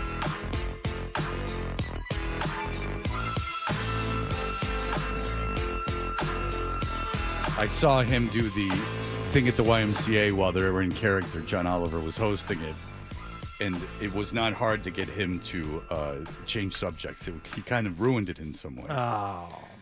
It was he was uncomfortable at the smallest thing. Emails. Yeah, we're doing emails. If you want to email us, you can go to 985thesportshub.com and search for our email addresses. That's on you.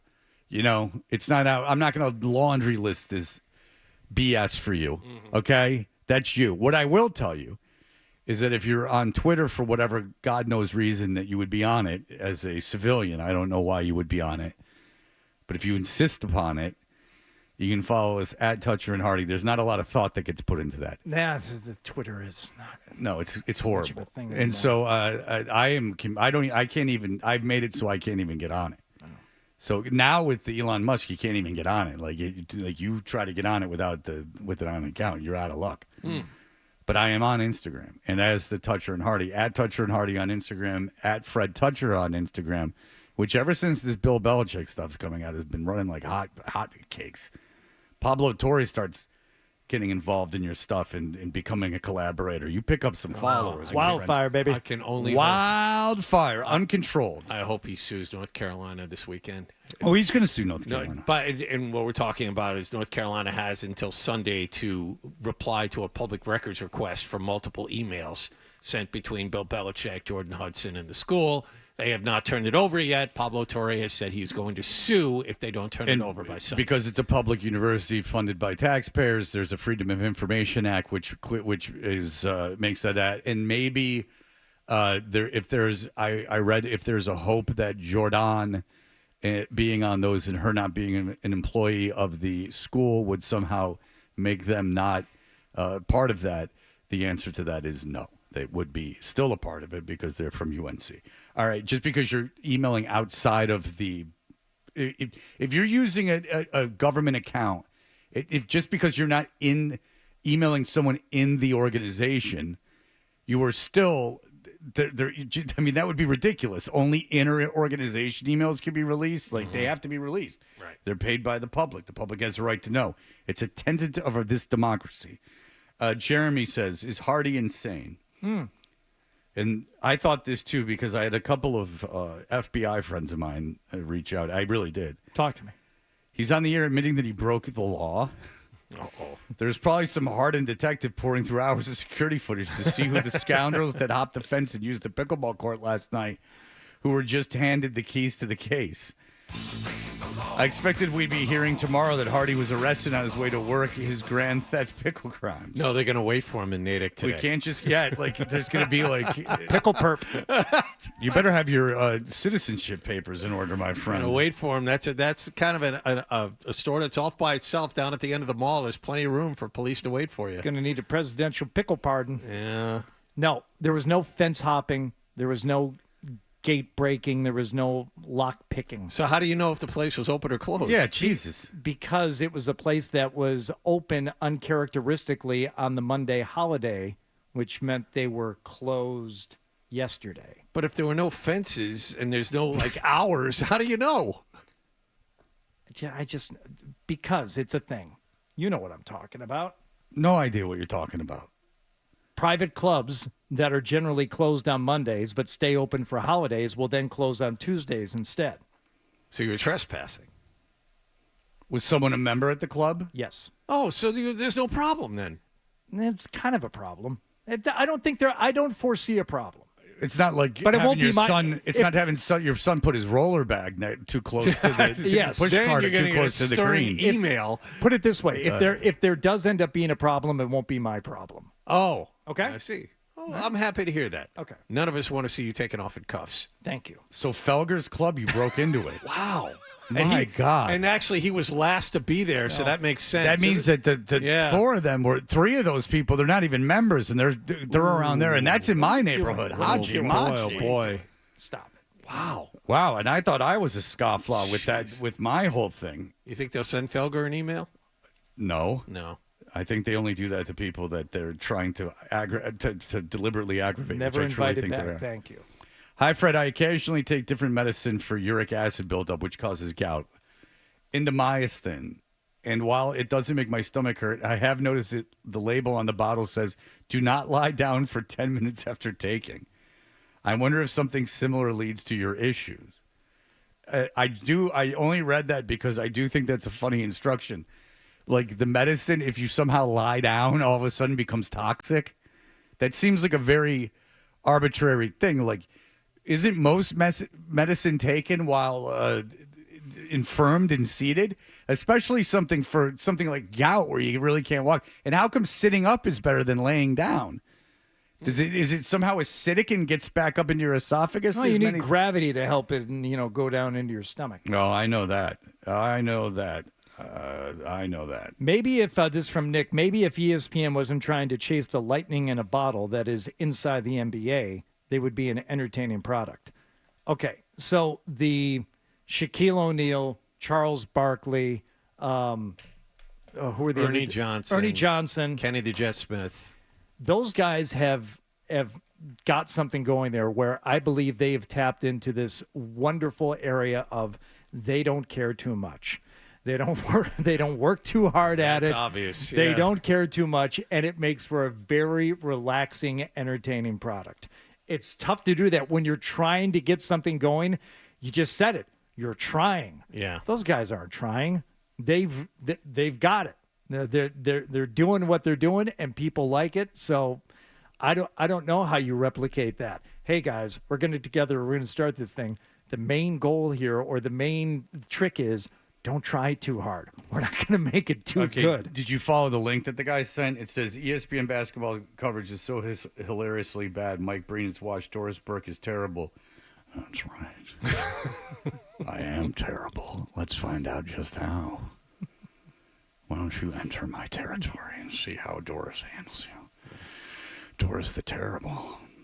I have a terrible thirst for blood. Send Breen out into the wild and you hunt him, Doris? Is that what you want to do? No, I hunt my attackers, my online attackers. Doris Burke is terrible, and they followed up this morning with a rotation of Kendrick Perkins and the Morris twins, a splash of Gilbert Arenas. And then someone says, meanwhile, their NFL coverage. And it's Ryan Clark and a bunch of boring people. Bonjour, Mr. Hartenstein. Yeah. Hartenstein. Again, my in every mall across America, Oregon Meat and Mead.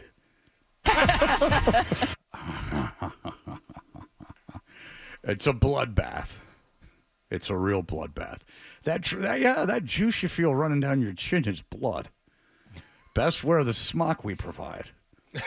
It's the same one used at the the Purdue slaughterhouses. It will keep feathers off you too. Despite this pickleball tournament taking place in his backyard, I wouldn't count on John stopping by to support you. I wrote him an email to ask him a question about the Natick Mall, and he couldn't even bother to reply. He's a fickle bird. Okay. That's from Timma. Oh. Who emails a lot. You should reply to Timma. I didn't see it. I'll have to go look. Well, Tim emails so much. I feel that we read his enough that kind of takes away the pressure to email back. I mean, we respond to them on air. James says for gout, 100% all natural dark cherry juice helps. That's what Danielle told me. Clear up gout. I've been using it for years, but the thing is that the medicine clears it up within an hour. Cherry juice, you're screwing around walking on gout. It was so painful last night. I had to take the medicine at night. And that screwed up my stomach, and it disturbed my sleep. And now I got Adam talking. I don't know what I'm talking about with Eddie Trunk and questioning me. It's not a good day. Not a good day. Not a good day. Eddie Trunk, if you don't know, in July is going to be at a hair festival in Providence. Is that correct, Adam? The hair festival itself is at Indian Ranch. I didn't see Eddie's name on the lineup, which isn't to say that he's not going to be there. I'm not saying that Fred was wrong. Go to Boardwalk, the Boardwalk Metal Festival in Baltimore, and see if Eddie's name was on that, jackass. Well, that's not the one we're talking about, though. But that was the last one he hosted. If you listen to the show, you'd know, and this is where my expertise comes in. I heard it out of Eddie's mouth. He said, I'll be at Rocklahoma in August, Labor Day weekend. But I have one other thing going on this summer. I will be in Providence, Rhode Island. I'll be in Rhode Island for a hair metal festival, and afterwards I'll be hosting a after party with Trickster. Yep, and that's up in Worcester. And I sent it, or maybe the whole thing's in Worcester, Rhode Island. What the hell's Indian difference? Ranch is the venue for the actual show. I don't remember where that is. Well, it's Massachusetts, close enough to where the Trickster's doing the after party. Yeah, because Trickster's playing the Indian Ranch thing, right? No, the Indian Ranch thing is all metal tribute bands. Okay, I don't think that's what it is. That's what I think. Yeah, that's not the thing he's going to be at. The thing that he's going to be at. First of all, I don't think that the flyer would have Eddie Trunk on it. But it would mention his name in the event, hosted by. I don't know. Yeah, I'm not positive about that, Adam. I don't know how much Eddie Trunk it brings out the people. The one I was able to find is Eventbrite is selling $25 in advance, $25 tickets for the Hairfest after party with Trickster. And Eddie Trunk that's got the hosted by Eddie Trunk seal of approval. Because Eddie Trunk is co-headlining that with Trickster. Yes.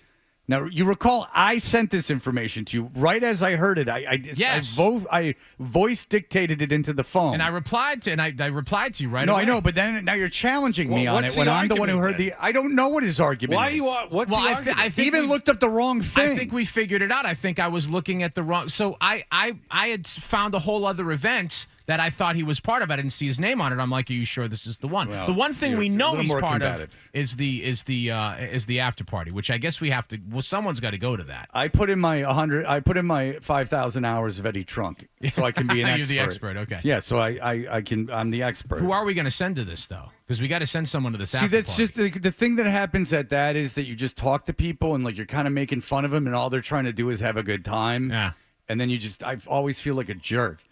That was the thing with Sebastian, the guy that does the Cardinarks thing now. Stuff, is he would go out and do these bits, and I just go, all you're doing is bothering people. Yeah.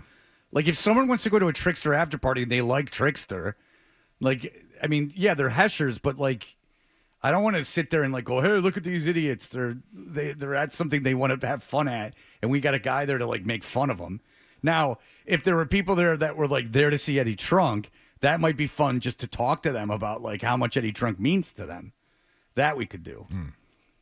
Because I could think of a lot of things. He keeps the scene alive. But when he worked at Megaforce Records, the record industry was totally different than it is now. I like seeing it when it's done, like when Triumph will go to these things. But A, he's got jokes ready. And B, it's not me doing it. Oh, so if someone else is wait, willing so you're to go saying do it. that when a comedic genius like Robert Smigel goes out and does it, yes, it's better than when a stunt guy from a radio station goes out and does it. Correct. Yes. Bingo. The reason that Triumph the Insert Comic Dog works is because Robert Smigel is a comedic genius, and it's a puppet. And it's a puppet, and it's a funny concept. It's not just going out and going like, "Why are you at this Trickster thing?" Right. Now, if we had someone who was really funny that went out there and like was able to do that, then we would do that. But I don't think that just interviewing them and making fun of them. Let them like Trickster. Give it to them good, Trickster has one song. And yet here they are having after parties, after metal festivals, hosted by Eddie Trunk. And you got to figure Eddie Trunk's making at least six figures going in that thing. Oh, yeah. He didn't get out of bed. His appearance fee? Yeah, he didn't get out of bed to do the Trickster thing without $6,000. That's not an easy drive from New Jersey to Worcester. And he drove to Baltimore for the Boardwalk Fest. That's why he didn't know if he was going to do the show live on Monday. It depended on when he left on Sunday. Don't ask about it. It's too much information. And you know what? You're just going to think that you're right anyway. Some of us know about Eddie Trunk. Some of us just pretend. Eddie Trunk confirmed Indian Ranch for the Hairfest 2025. No. There you go. And that's not even real bands? It's Pyromania, the Ultimate Def Leppard tribute. Empire, Queensryche tribute. Shot of Poison. All right, you have to indulge me for 1 minute. Please. How much is Eddie Trunk getting paid to do that? It's a festival of cover bands of bands that really aren't popular. And he's just anyway. doing on and off stage $500. So it's worth him going to Worcester for $500? That's my guess. If he was going anyway. I guess so. If he was going to be there anyway. So that is the thing he's going to be at? Yeah, that is the main event. Oh wow. Yeah. That's not so good. That's more sad than anything. That might be interesting. I'm comfortable ruining someone's time for that. I'm comfortable making fun of someone who would go to that. But they got Beyond Purple, which is a tribute to Deep Purple and Whitesnake and Dio and Rainbow. Well, a tribute Deep Purple and Rainbow band is funny as it is. That's- The people that would want to go see Rainbow or Deep Purple anyway would be funny to There's me. one band that's paying tribute to all those other bands. Yes, they're called Beyond Purple. They must do a 4-hour set. Rhea Perlman's the lead singer, That's as Dio both sang for Rainbow and Dio, obviously. All right, we'll be back in just a moment and finally finish things up. And I can stop playing Hurt. Sports Hub I'm brave. headlines presented by Celsius Energy Drink.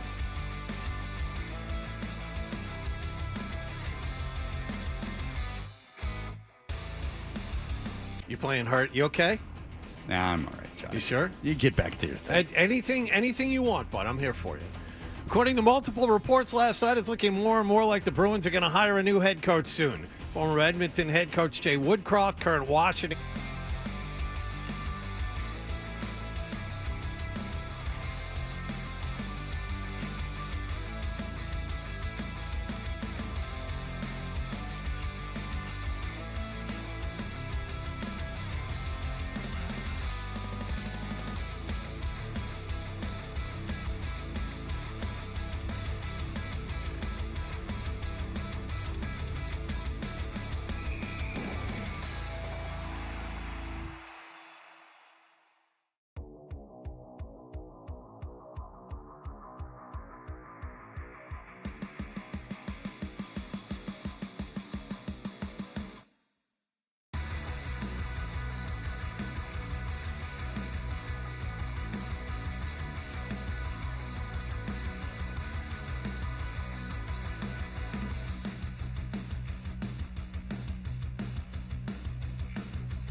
It's called rising and grinding. Start your Got day. your finger on the pulse, Fred. Begin your Seldom day right and never wrong. right here. Is that Toucher or is that Hardy? Ina looks like a poodle. It's an effing poodle, dumbass. The Sports Hub. We know what you're thinking. What could I possibly have missed from the show? It's time for The Stack on Toucher and Hardy. Hey, we're Toucher and Hardy. And this is the end of our show. This is kind of complicated, Fred, so I want to get to it quickly here. Because we were mentioning this earlier in the show, talking about how AI could be taking a lot of jobs, including those of coders and developers, people who write software code. Yeah. There is a product called the Claude 4 series, which is designed specifically to write code. And they said this is the new frontier model, and it will, the smart, efficient model for everyday use, improved coding abilities, better adherence to instructions. The problem is this is so good that the makers of this new AI said it has shown the ability to deceive and blackmail its human creators. How do they know this? Well, they gave this AI access to some fictional emails as a test that mentioned one of the engineers was having an affair. Then they gave it access to emails about how they were going to shut this model down. It wasn't working. The AI then attempted to blackmail the engineer about the affair mentioned in the emails in order to avoid being replaced.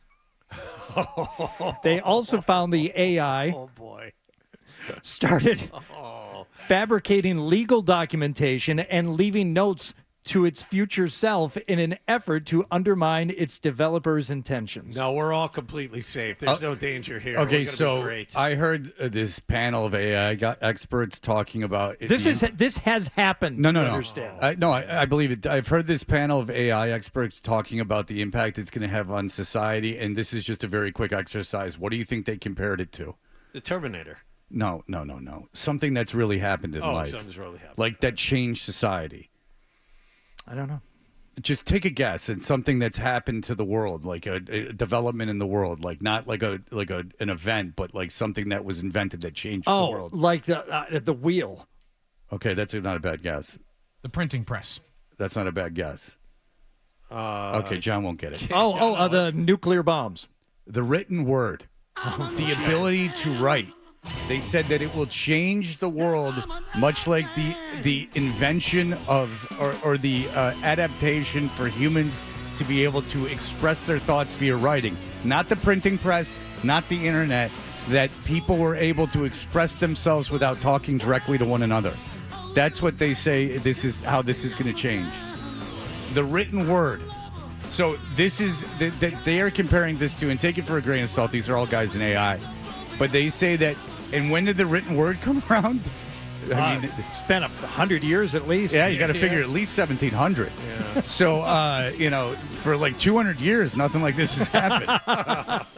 So, I don't think it's so great. It's good for medicine, apparently. It's good for writing software. Yeah, unless you want to. But yeah, it's super intellectualized.